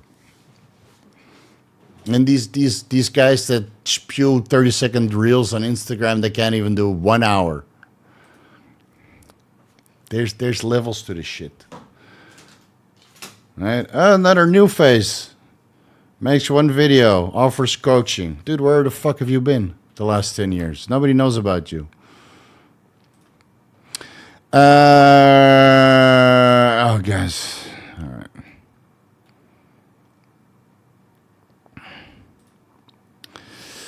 right. One vacation is coming up. One off-plan meal per day and fair amounts of walking. Then no training. Will still be taking gear. 400 tests, 400 master on 4 years GH, 1 milligram MOTS-c. Is it worth taking Clen and SLU to hold size? I would not take Clen on holiday, man, if you have one plan off meal. And I would take the GH out as well, because you will hold water, right? So 400 tests, 400 master on 400 milligrams SLU. Yeah, 400 milligrams of test per week, 400 milligrams Mastron, no GH, no MOTS-c, stay nice and dry, and take high dose SLU to prevent you from getting fat. Yeah, I think that's the best way. And maybe throw in 100 milligrams ATX-304, then you can have 2 off meals every day. When I go to the US, that's exactly what I'm going to do, bro. 100 milligrams ATX and 400 milligrams SLU. And then every time everybody's like, go out to dinner, right, with the Omega Aminos team. And then they'll have steak and no dessert. And I'll have steak and dessert and a cocktail. And not get fat. I started 114 kilos, dropped all the way to 70 kilos. Jesus, half your body weight? That's crazy. Hit 7% body fat with your help. Live Q&As and deep dives. Nice. That's good. You did your own research, got the job done. Nice work. Now I'm bulking up to 92, 10% body fat. Okay, so you gained 20 kilos of, let's say 17 kilos of lean mass. That's good, man. Came a long way. Yeah, that's good. Yeah, you should be proud of your 92. I didn't know. But 100 kilos is better. So 8 kilos to go. Do it slowly. But it sounds like you already have a lot of experience with, the caloric management. So I think you can get there by the end of the year at 10% body fat, maybe 12%, and then you diet down to 7%. And then you look like a fucking king, dude.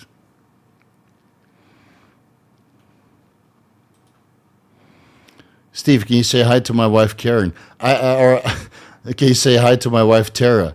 I said goodbye to her last night.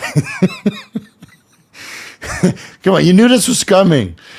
You knew this was coming. I said goodbye to Tara last night.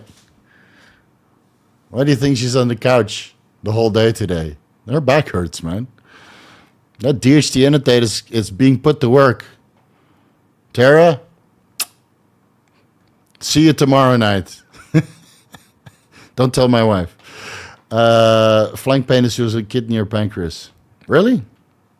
Hey, you never know. Pancreas could be, from Reta could be pancreas. Maybe it's pancreatitis from the Reta. Woo.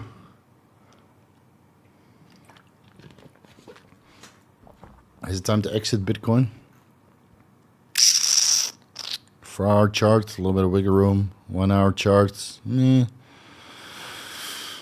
touch the trend line yet. Let me set the sell at 100.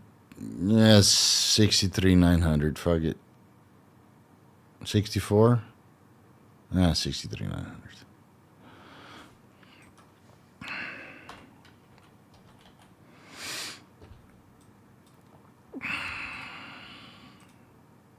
%. That's okay. That's okay. I got the blend I have. It's orange color. I do use that on days I don't use MOTS-c alone. Been working well. Oh, okay. That's the 5-amino-1-MQ MOTS-c and ND+, right? Okay. Good. Just got the new front punch flavor from Girl of Mine. It's fire. Nice. Yeah, I can't say it's my favorite. Black cherry is still my favorite. Vanilla black cherry. But this comes close to root beer, which is my second favorite. What other flavors have I tried? Mind energy drink. Let me do a real ranking.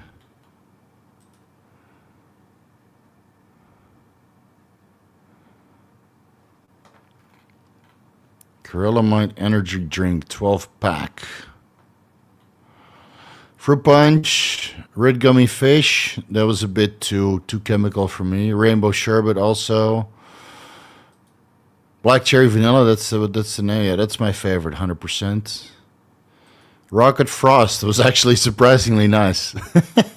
That tasted like fucking those ice creams that you had as a kid, you know, when your parents don't want to give you a cornetto or a no, cornetto is $3. You can't have it. You can have it rocket frost. Fuck, all sugar and food guy. Blue raspberry. I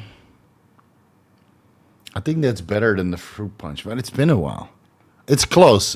I think it's tied with blue raspberry, the fruit punch. Root beer sold out.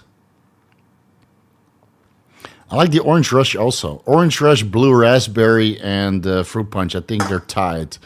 And then the red gummy fish and the white gummy bear and the rocket frost.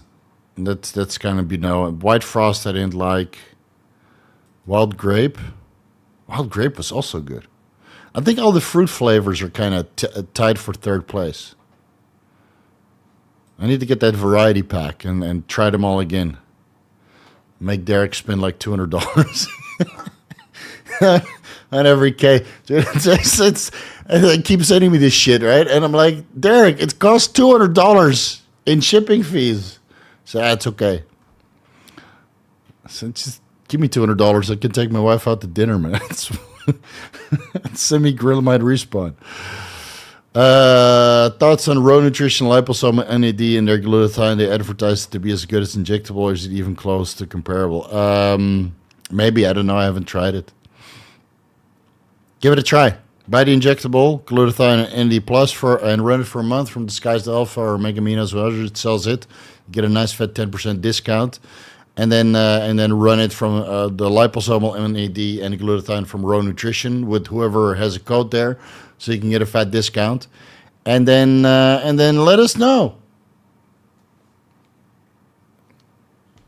I don't know. I like to inject shit.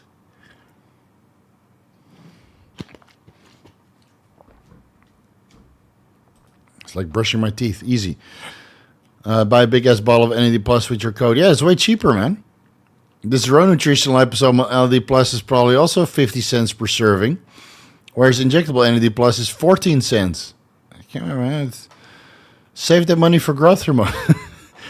2 weeks into my EPO cycle. Okay, it's the first. It's been a while since we talked about EPO. I was at 21 ferritin and only 0.5 hematocrit after taking 100 IOs per kilograms 3 times a week and 100 milligrams oral iron. Decided to do 500 milligrams IV iron. Ferritin is very low.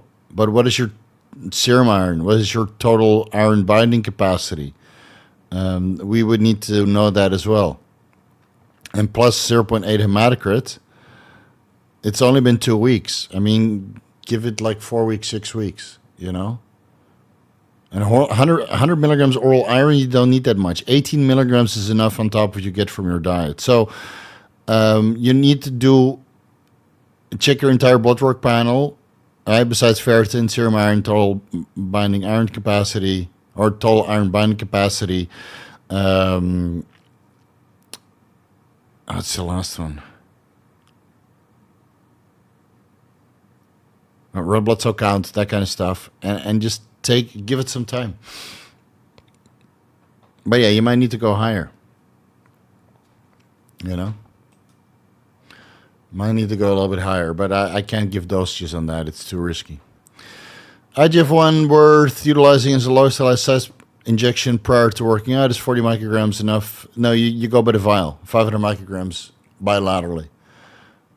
That's why IGF-1 Increlex is cheaper. So 40 micrograms, yeah, low dose goes a long way. Maybe if you have good genetics or if you're on Tren. But IGF-1 LR3 it gets fun from 250 micrograms bilaterally, so that's 500 micrograms in total. Yeah, your IGF-1 LR3 is not tested. It's all tested. You need more than you think, man. You need more than you think. What was the fat absorption medication supplement used for cheat meals? Was it Orlistat? Yeah, Orlistat. 120 milligrams to 240 milligrams before cheat meals, depending on how much fat you have in there. So if you go for sushi, you don't really need it. But if you go for a sloppy burger, then 240 milligrams. Yeah. So in the US, they sell Orlistat 60 milligrams over the counter, but I haven't seen it the last 3 visits. I went to, CVS, Watson's, and a couple other places that have pharmacies. Couldn't find it. So I can't say that I brought it, but maybe. Yeah. All right, we're 30 minutes behind, so I'm just gonna preemptively no more super chats beyond this point, unless you feel like generous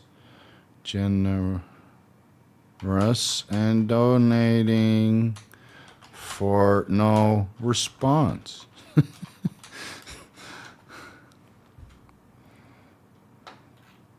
Jesus, spelling mistakes galore. Guys, it's at the bottom. No more super chats. I'm 30 minutes behind on the chat, so I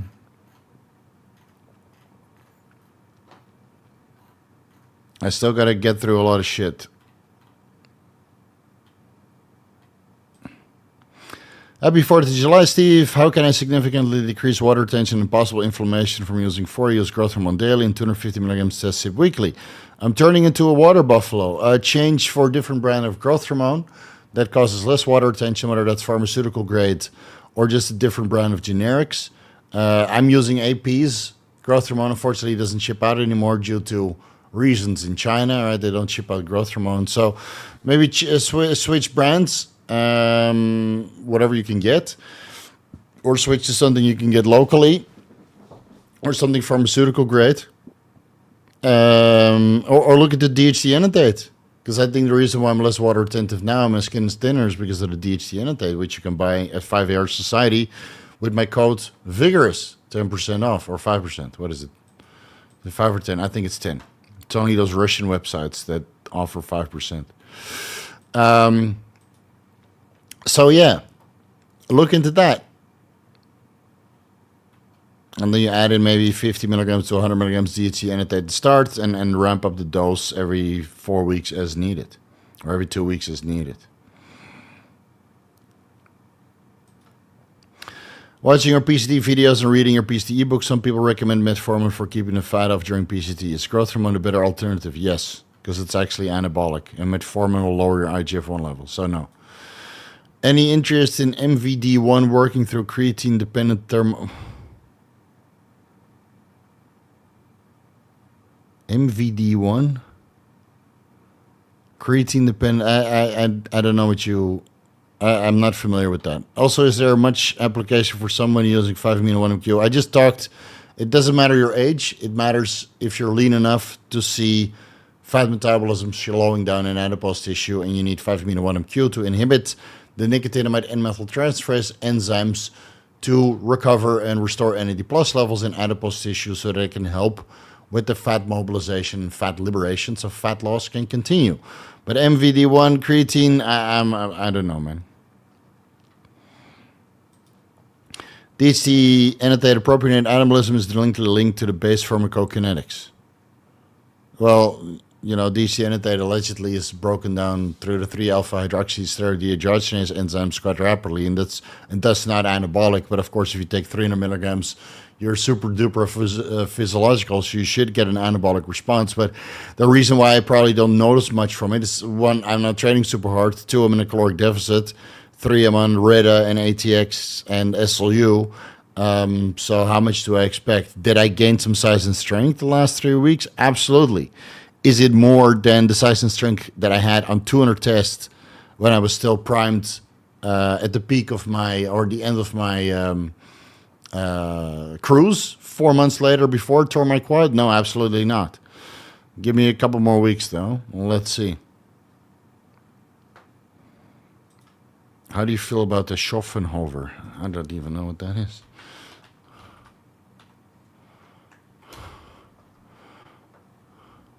German brands, grapefruit, tangy, wheat bubbly beer brands. I don't think I've ever had that. Well, if you're coming to the Arnold Classic and you're from Germany, You're welcome to bring me a 6-pack. And I'll tell you on the spot. 2%, 2.5% alcohol. So that I would be able to overcome that.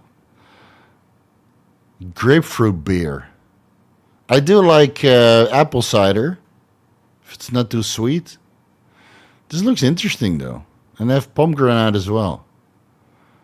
Might be better than fruit punch. I'll take some Anadrol with it. You get the Cytochrome P450 inhibition going.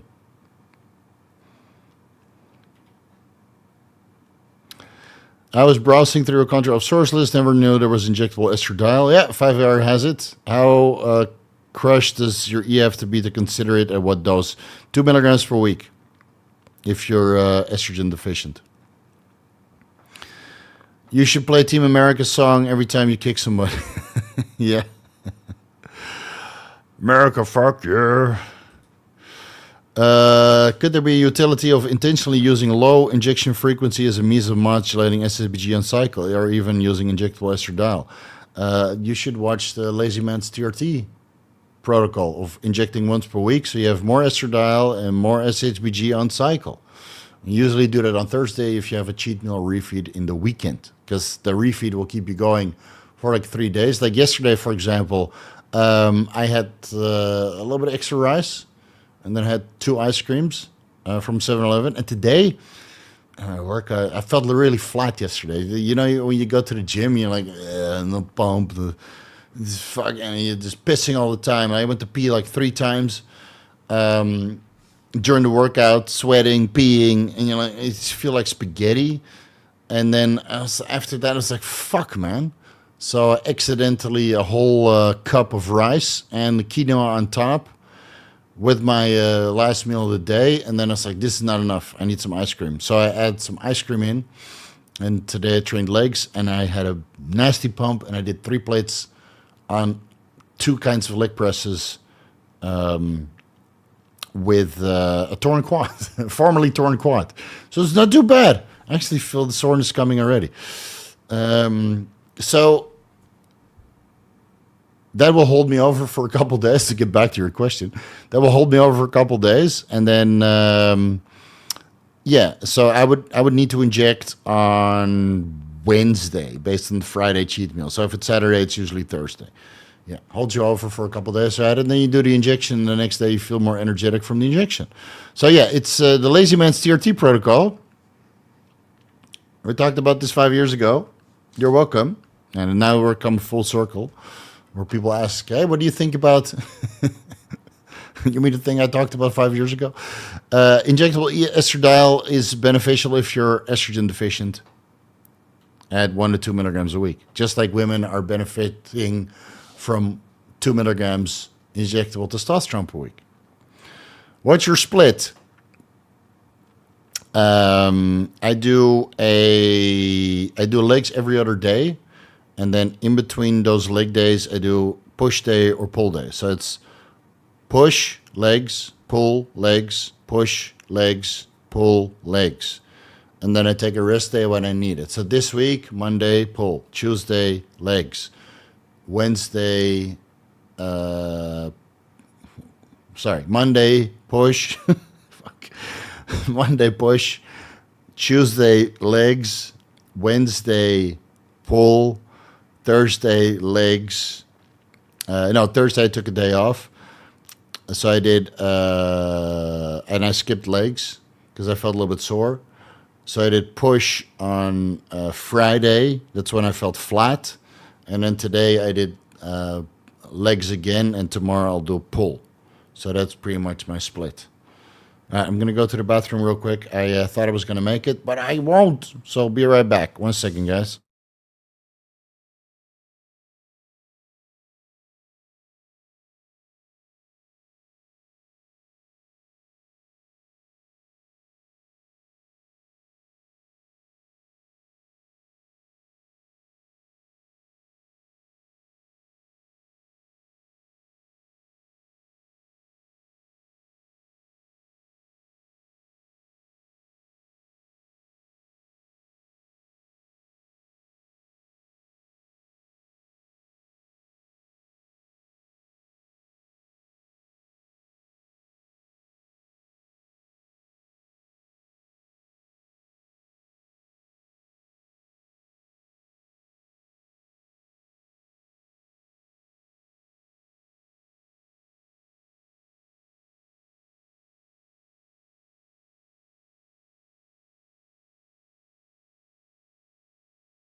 All right, are we back?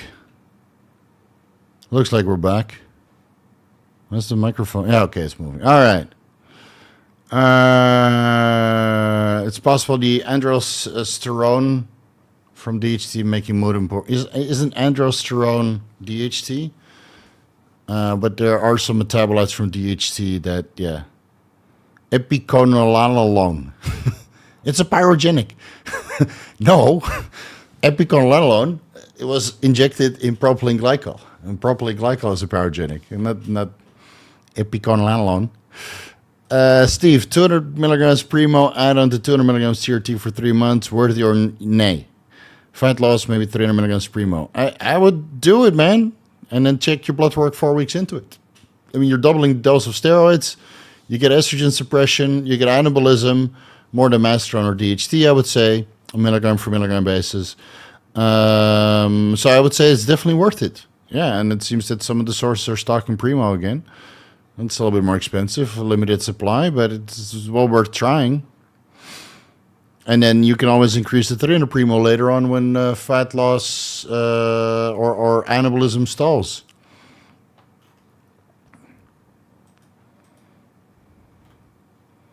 It still didn't break. Sorry, I was looking at Bitcoin. I saw the price was going down, but it didn't break the downtrend yet. So otherwise, I got to exit. Liquidate. Make Binance happy with the trading fees. That's a 0.25%, but hey, that 0.25% adds up. You know? Where are we? Oh, yeah, here we are. So, yeah, add it in, man. Yeah, I don't think you'll be disappointed. Unless the Primo is not legit. It's not from one of my sources. That's in using Reta 5 milligrams weekly with empagliflozin. That's basically a cheat code, man. That's a cheat code for fat loss. I took the empagliflozin out. Or no, I still have empagliflozin, but I dropped it in half. So I was on 50 milligrams empagliflozin for a while, 25 milligrams in the morning, 25 milligrams in the evening. But that was too much sodium excretion with the DHT Enanthate, so now I'm just doing 25 milligrams in the evening. No more Tomasartan, but I might have to take the empagliflozin out if I feel more dehydrated. Because again, it promotes sodium excretion, but so does the DHT Enanthate through glucocorticoid and mineralocorticoid receptor inhibition and aldosterone reduction. Imagine if I do DHT Enanthate, Trinabol, and empagliflozin. Man, it look like a T-Rex or a granny, you know, like with rheumatoid arthritis. You just perpetually cramped. You're like, my grandma had rheumatoid arthritis, so I know exactly what she looked like. And then she was smoking like this, you know. They want to stop smoking. That's my. I don't want to stop my performance-enhancing drug either. So 5 milligrams Reta through the glucagon in activation, albeit mildly compared to endogenously produced glucagon. If you do a ketogenic diet with glucagon, you get a lot of gluconeogenesis from the protein that you eat, but also gluconeogenesis from the triglycerides and the glycerol backbone that is now being converted from glycerol into glucose. So serum glucose levels on a ketogenic diet modified for bodybuilding purposes and the retatrutide might be a little bit higher, but then the empagliflozin, just dump it out. So your glucose levels are nicely regulated, right? Assuming you increase your sodium intake in a little bit, because with the glucose excretion comes sodium excretion. It's called the sodium glucose co-transporter type 2 inhibitor. So sodium and glucose are going down. If you read the study, it said, yeah, sodium initially goes down, but then the aldosterone levels come up. No, you increase your sodium intake, so aldosterone levels always stay down. Ketogenic diet, retatrutide, empagliflozin, cheat code for fat loss. It's very easy to get to 8% body fat that way. And if you throw in some fat burners like SLU, ATX, MOTS-c, etc., and then, my God, man, it's just fat loss all the time. Assuming you stick to your diet. Don't do 2 milligrams allorinatide like Jack did. He's struggling. Jack, $10.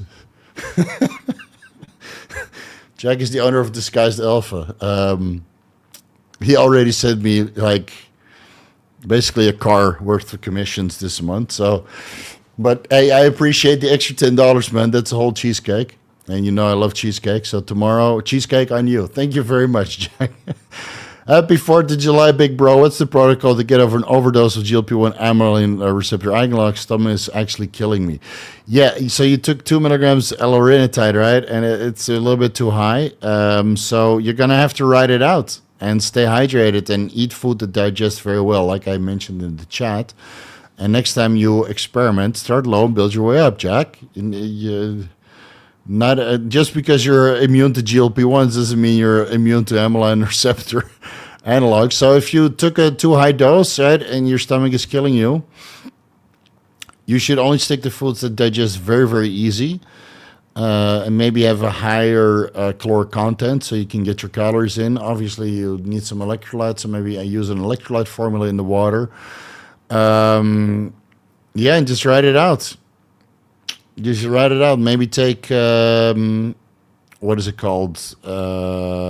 Aspirin or paracetamol to kind of kill the pain if the stomach is actually hurting. And, yeah, you might want to survive on some fruit or something because that's raw, right? So it's uncooked, so the digestive enzymes are still in there. So maybe combine some papaya or pineapple with the meat that you're eating, and then you can keep going. Well, the half-life we figured out was how long?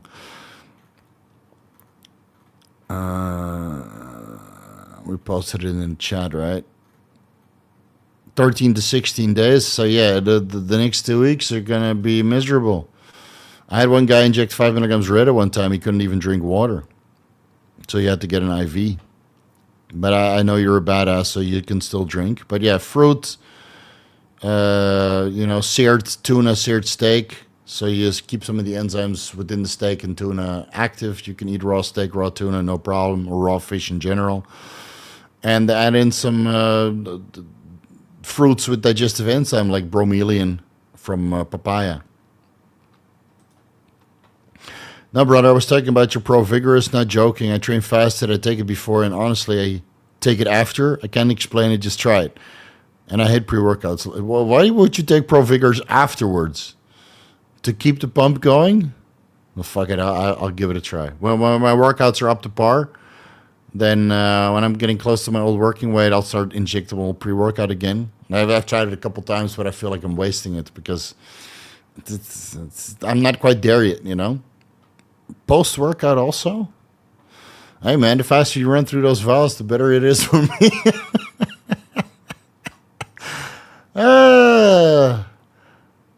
Yeah, so that's what we just discussed. Right? Clen 40 micrograms daily, trying to recomp. You can use Clen or ATX. I would add in the ATX because it seems to be side effect free. 200 milligrams per day is too much, but 100 milligrams per day is pretty tolerable. I did 200 milligrams the first week, I did 100 milligrams a couple days, and it was like, it's fine. And then 200 milligrams kind of felt like ass, so I reduced it to 100 milligrams plus. I take about 100 milligrams SLU now. So 100 milligrams ATX, 100 milligrams SLU, and that seems to keep the energy going quite well, and the fat loss nice also. Steve, have you heard about TP508 peptide? Looks similar to BPC157, another repair peptide. Yeah, I've heard about it, but I haven't seen it on anybody's list or seen it offered anywhere, so I haven't got a chance to try it. But if, you know,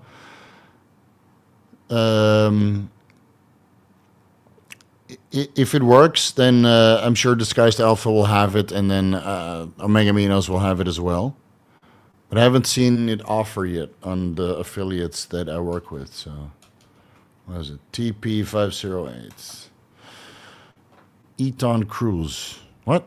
Is that the one? Peptide stimulates cellular repair. I would have to do some research. I'll tell you that the CLO and the GH is healing of both incision wounds, excisional wounds, eczemic skin. Neovascularization. Okay. Well, when I tear the other quad, I'll get on it.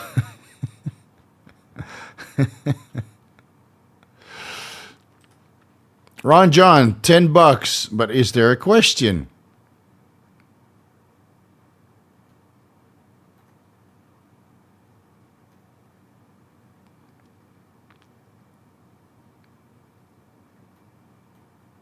I don't see a question. Oh, thanks for the donation, bro. How many cheesecakes does 200 buy? Enough for diabetes, that's for sure. Enough for diabetes, so don't do it. Welcome to the Vigorous crew. First time using Super Chats. All I got was a dumb question out of the way. I became sick of some of my friends always looking for me for advice, sending me these stupid YouTube short videos with clowns. Yeah. Find better friends. I appreciate you answering everything. I always looked at you as the gold standard for knowledge in the industry. Well, I don't know everything, but that's why we have the Anabolic Roundtable. I had me, Dean, and Kurt together, and I'm sure, with Brandon's and Jack's and Derek's input on the Peptide Bros. And again, feel free to suggest a name. That's just something I came up with because we're all in the peptide space, right? I mean, you got Peptide Price, Adair State, Leo Research Group, and Disguised Alpha, and then your old Steroid Daddy on top of that. All those guys are on like the TRT, or Derek isn't even on TRT, he's just a Peptide Bro. So I figured Peptide Bros is a little bit more fitting. And yeah. All right, we went through all the super chats, a couple new members. This will add this to the Super Cheesecake Fund, so we're at $20 for cheesecakes. Tomorrow should be enough, even though we're going out for Thai food. Because we might be closing on a house. The Thursday I didn't go to the gym because I was tired. And I looked at a house. It was about $1 million. And but I'm a hardcore negotiator, so I'm showing my bank account. So I got $750 right now. You see the salesperson salivating because who buys a house cash, right? I can't get a mortgage. The way I got shit set up, it's not in the cards. So I have to buy cash. So I've been, siphoning money to the side for the last 2 years, just putting it, ready for a purchase of a house. So I was like, here's my account. Here's my account. $750 is what I got. And you see the salesperson salivating because you can close the deal and they can get their commission like real fast. So yeah, let me make some phone calls. And today, Saturday, 2 days later, like, yeah, we can do 750. It's 460 square meters. It's like almost 5,000 square foot.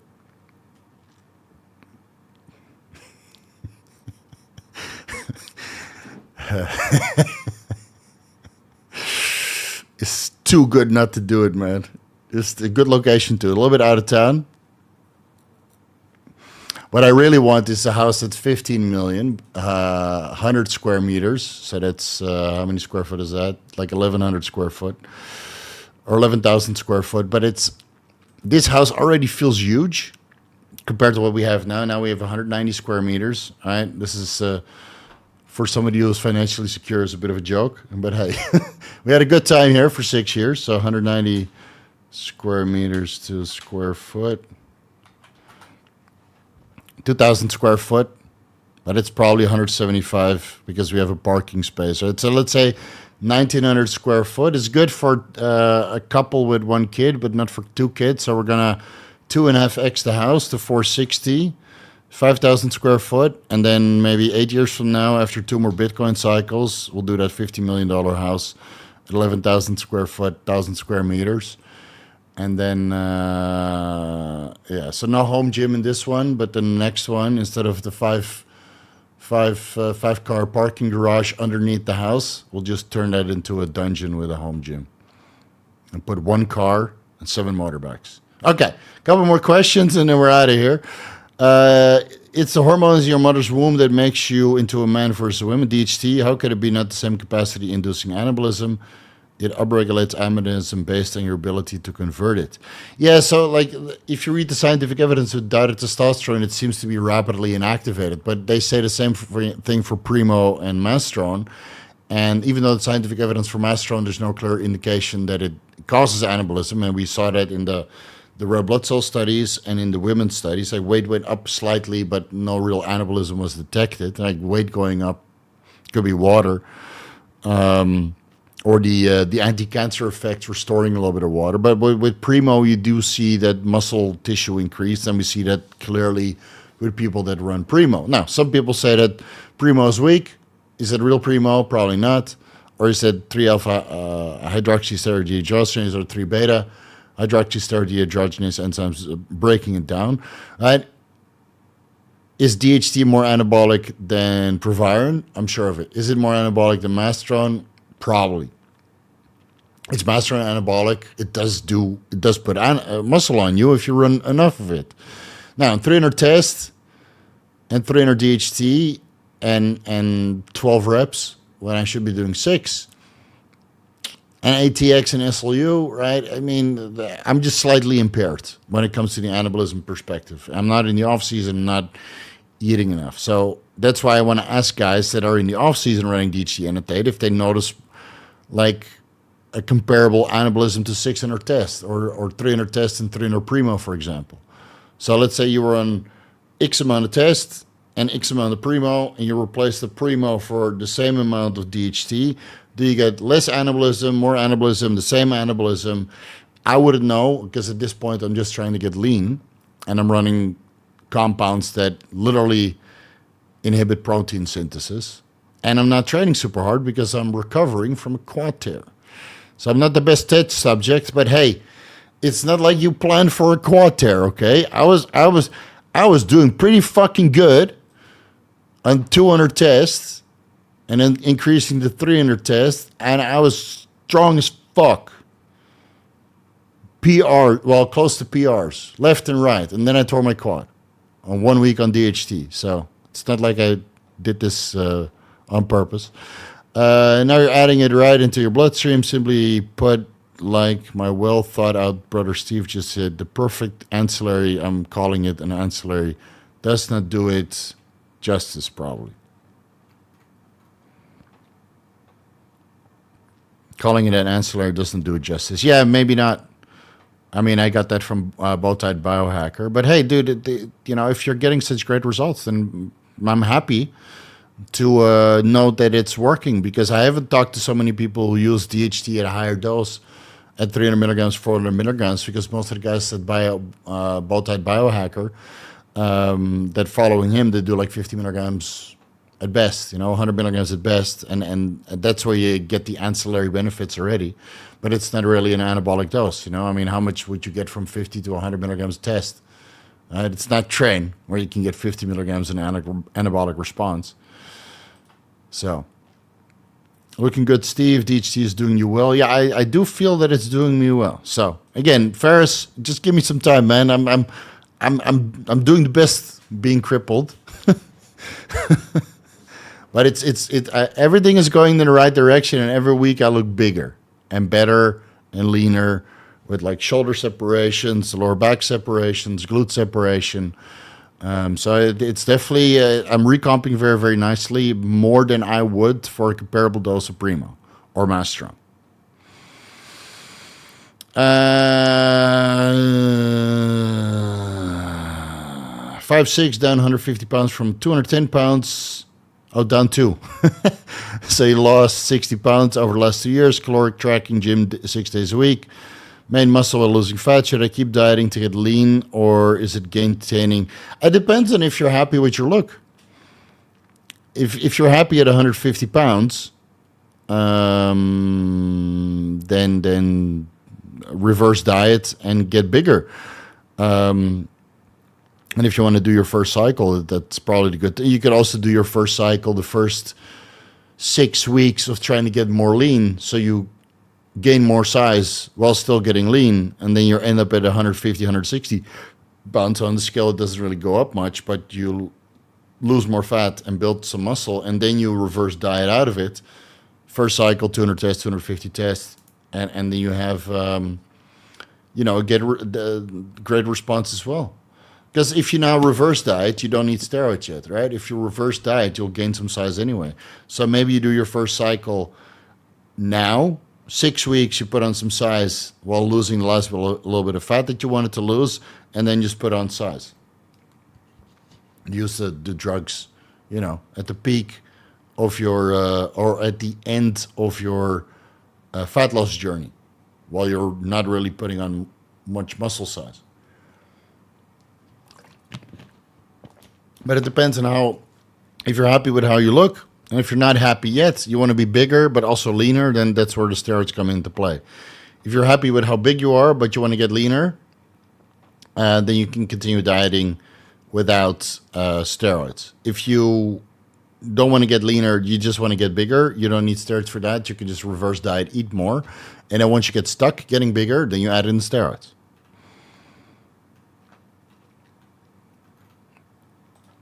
Happy 4th. Chris didn't read the memo, but we're still going to answer him. We got a little bit more time left, even though the nootropics are wearing off and it's 2 o'clock in the morning. I'm sleepy.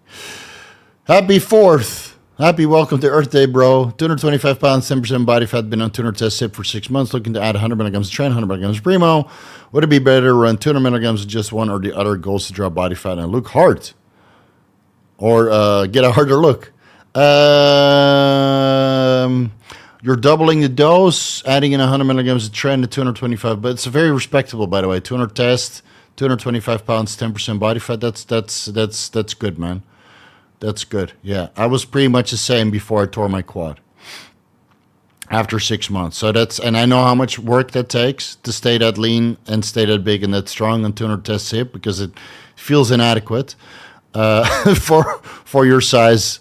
And I know what strength you would need to maintain that size. So I feel your pain. It took me, I was there for about 4 months and then I bumped it to 300, right? So kudos on you for staying there for 6 months. I would do 200 test, 100 Tren, and 200 Primo. Fuck it, you've earned it. Yeah. Or maybe 50 Tren, 200 Primo. I would do 50 Tren, 200 Primo. Because you're sensitive after 6 months on 200 milligrams of test SIP. 200 Primo would complement the 200 milligrams of test SIP, so you don't need to increase the test SIP, and you can take your aromatase inhibitor out because of 10% body fat, you probably need an aromatase inhibitor, but the 200 milligrams of Primo would replace that. That would already make you look hard and help you drop a little bit of body fat, but complementing that with 50 milligrams of Tren or 25 milligrams would obviously make you drop more body fat and make you look harder. But you can be on 25 milligrams of Tren for 4 weeks, then 50 milligrams of 4 weeks, and then 100 milligrams for 4 weeks, and recomp very, very nicely to 6% body fat. Yeah, start low with Tren, build your way up, but for the love of fucking God, throw in more Primo. Because Primo is bae.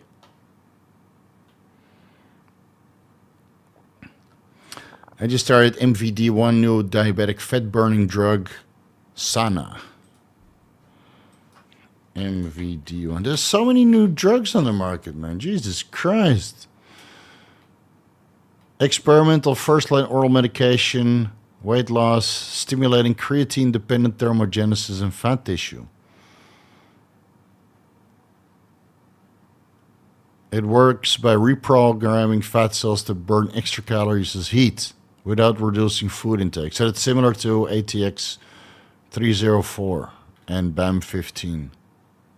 I've heard about Sana, though, but I was never able to find it. Well, Jack, all new stuff to add. Ask your suppliers, man. So many new drugs to try. All right, no more super chats, guys. Now we're done. We're done. 3 more, and then we're out of here. No more money, please.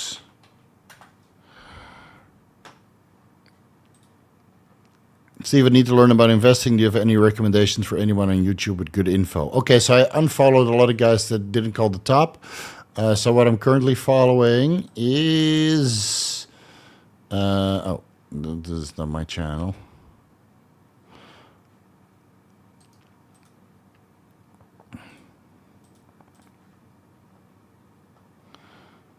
Camel Finance, Ivan on Tech, Benjamin Cowan, and Mega Will Crypto. Camel Finance, Ivan on Tech, Benjamin Cowan, and Mega Will Crypto. And every other finance channel I unfollowed. And the rest is just steroid and motorcycle channels.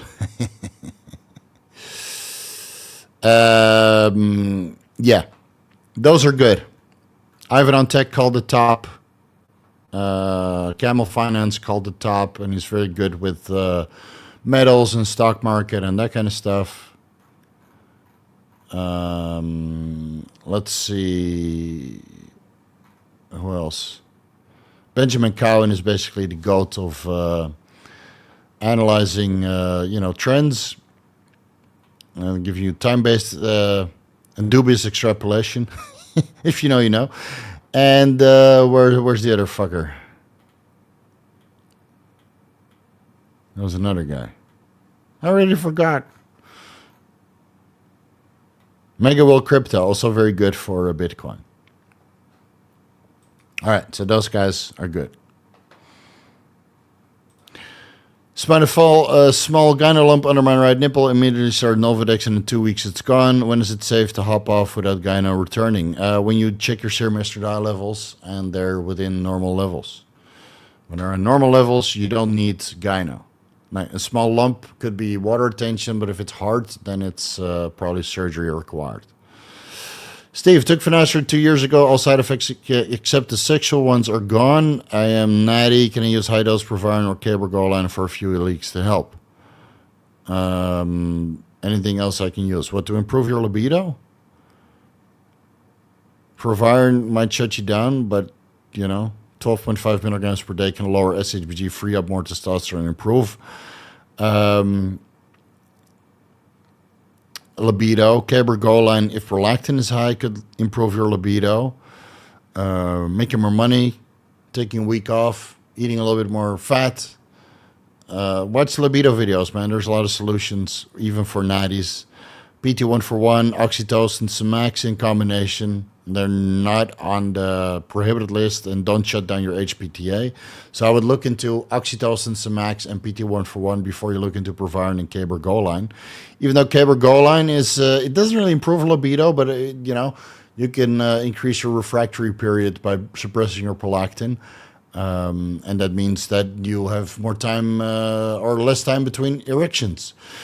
Ejaculation and consecutive erection. So if you have a hottie that you want to slam like 2 or 3 times, then cabergoline 1/4 milligram is fine. You don't need 0.5 milligram. You don't need 1 milligram because I doubt your prolactin levels are elevated. Check your serum DHT levels. Proviron, yeah. If you want rock hard erections, go on TRT with DHT Enanthate. You're welcome. Just bought some DHT Enanthate with code Vigorous. Are you still offering free ebook? No, it's not June anymore. It's June. But if you put in a big order, if you bought 1 vial, then no. If you bought like 3 vials, then send it over and I'll comp you. Send the sample of APO Primo to Janishik this week. Waiting for the results to start up that big Steve cycle. All right, let us know. Let us know. Thank you very much. Even though it's not... Oh, tried 50 milligrams a day, no change. 50 milligrams of what? DHT Enanthate?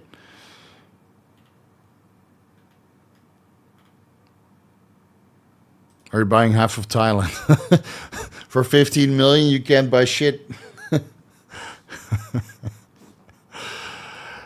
Well, the $50 million house of the bridge from the Enterprise. It has like 12 rooms or something. I didn't have a look yet. I just found it online, and it's absolutely beautiful. That's like I need to have a goal. I need to have goals to work towards. So the goal of the first house was like this house was about 7 million. With all the investments, like 8.5 million. So divided by 33.1, 200. Let's say 250,000, all included. So I wanted a house 4 times more expensive and at least 2 times bigger. With land. Right now we don't have land, so I got land around the house. So this is a townhouse, right? 7 houses in a row, so I can hear my neighbors. I wanted to have more land where kids could play, and 2.5x. So 175 times 2.5 is 440. So I found a couple of houses between 450 and 500, and we're gonna probably close on a house that's 460. 510, that's square meters, whatever that is in square foot. 510 already feels too big, and 1,000 square meters is just absurd. But you know, with 7 rooms, I could basically move everybody in there that I care about. So that's not only my wife and my kids and my cats, but also her mom and her brother and her aunt and my mom. And I know that sounds like a nightmare, and it probably is. But with 4 floors, it should be manageable, right? I'll be in the king floor, the 4th floor. It has an elevator. So you have an elevator. I'll put like a fucking pass in there that everybody else cannot go to the 4th floor unless they're cleaning. So they got like, you can come to the 4th floor between 8 and 12, and then your privileges are gone. Could I build a bridge of the Enterprise there? Yes. Will I? No, of course not. I'd rather build a home cinema. But the home cinema will have a screen the size of the Enterprise D. Will it have the 3D of the Enterprise D, like the 3D projection? Probably not. But I need another goal. So this goal was $1 million house. I've reached it. Very pleasant. 15 million would really hurt. Yeah, it would really hurt. So I'm not ready. But I've seen a house.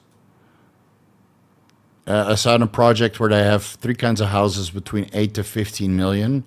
And the problem is when you live in a neighborhood with a $15 million house, and you have to furnish it, right? It will cost 2 to 3 million, right? With the built-in and the blah blah blah, and the, you know, the fucking sauna room, and the, you know, if you're gonna go 50 million, you have to put another 3-4 million in there. Two cheapest, but 3 to 4 million realistically to kind of make it look nice. And then you need at least one fucking sports car of 2 million. And in Thailand, it's probably 4 million with the import tax, because otherwise you're the fucking degenerate of the neighborhood, right? All the other people got a $50 million house, or at least 10 other houses in that project got $50 million. So you got 9 other people living there. They got BMWs and sports cars and Koenigseggs and whatever's. So you need at least one $4 million sports car, which is $2 million everywhere else, but $4 million in Thailand, unless I import it in parts, but then you don't have warranty. So that's 19, 23. Then you need a $500,000 family car, like, you know, big van, right? The motorcycles are taken care of. I got a Honda Rune. It's not that expensive. That's basically the pinnacle of motorcycles. And then a home gym. So a $50 million home to make you not look like the degenerate of the neighborhood would cost me 25 million. And I'm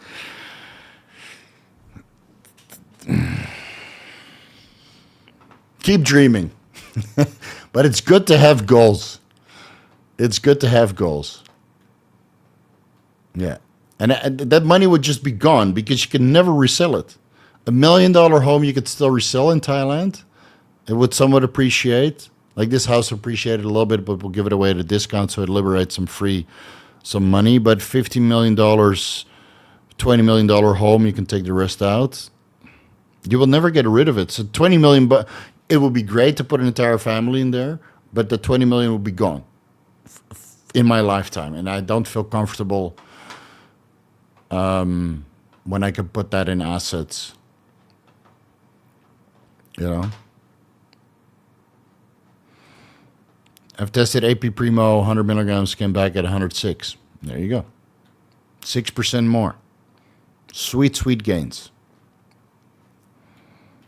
All right, guys. A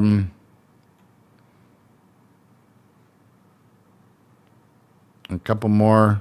Miners, I'm telling you, going to love it when you get back to your peak again. You train like an animal. You're going to see some great results. Oh, and the DHT, yeah, I can't wait. So I'm going to stay on it for a while. I'm excited for you.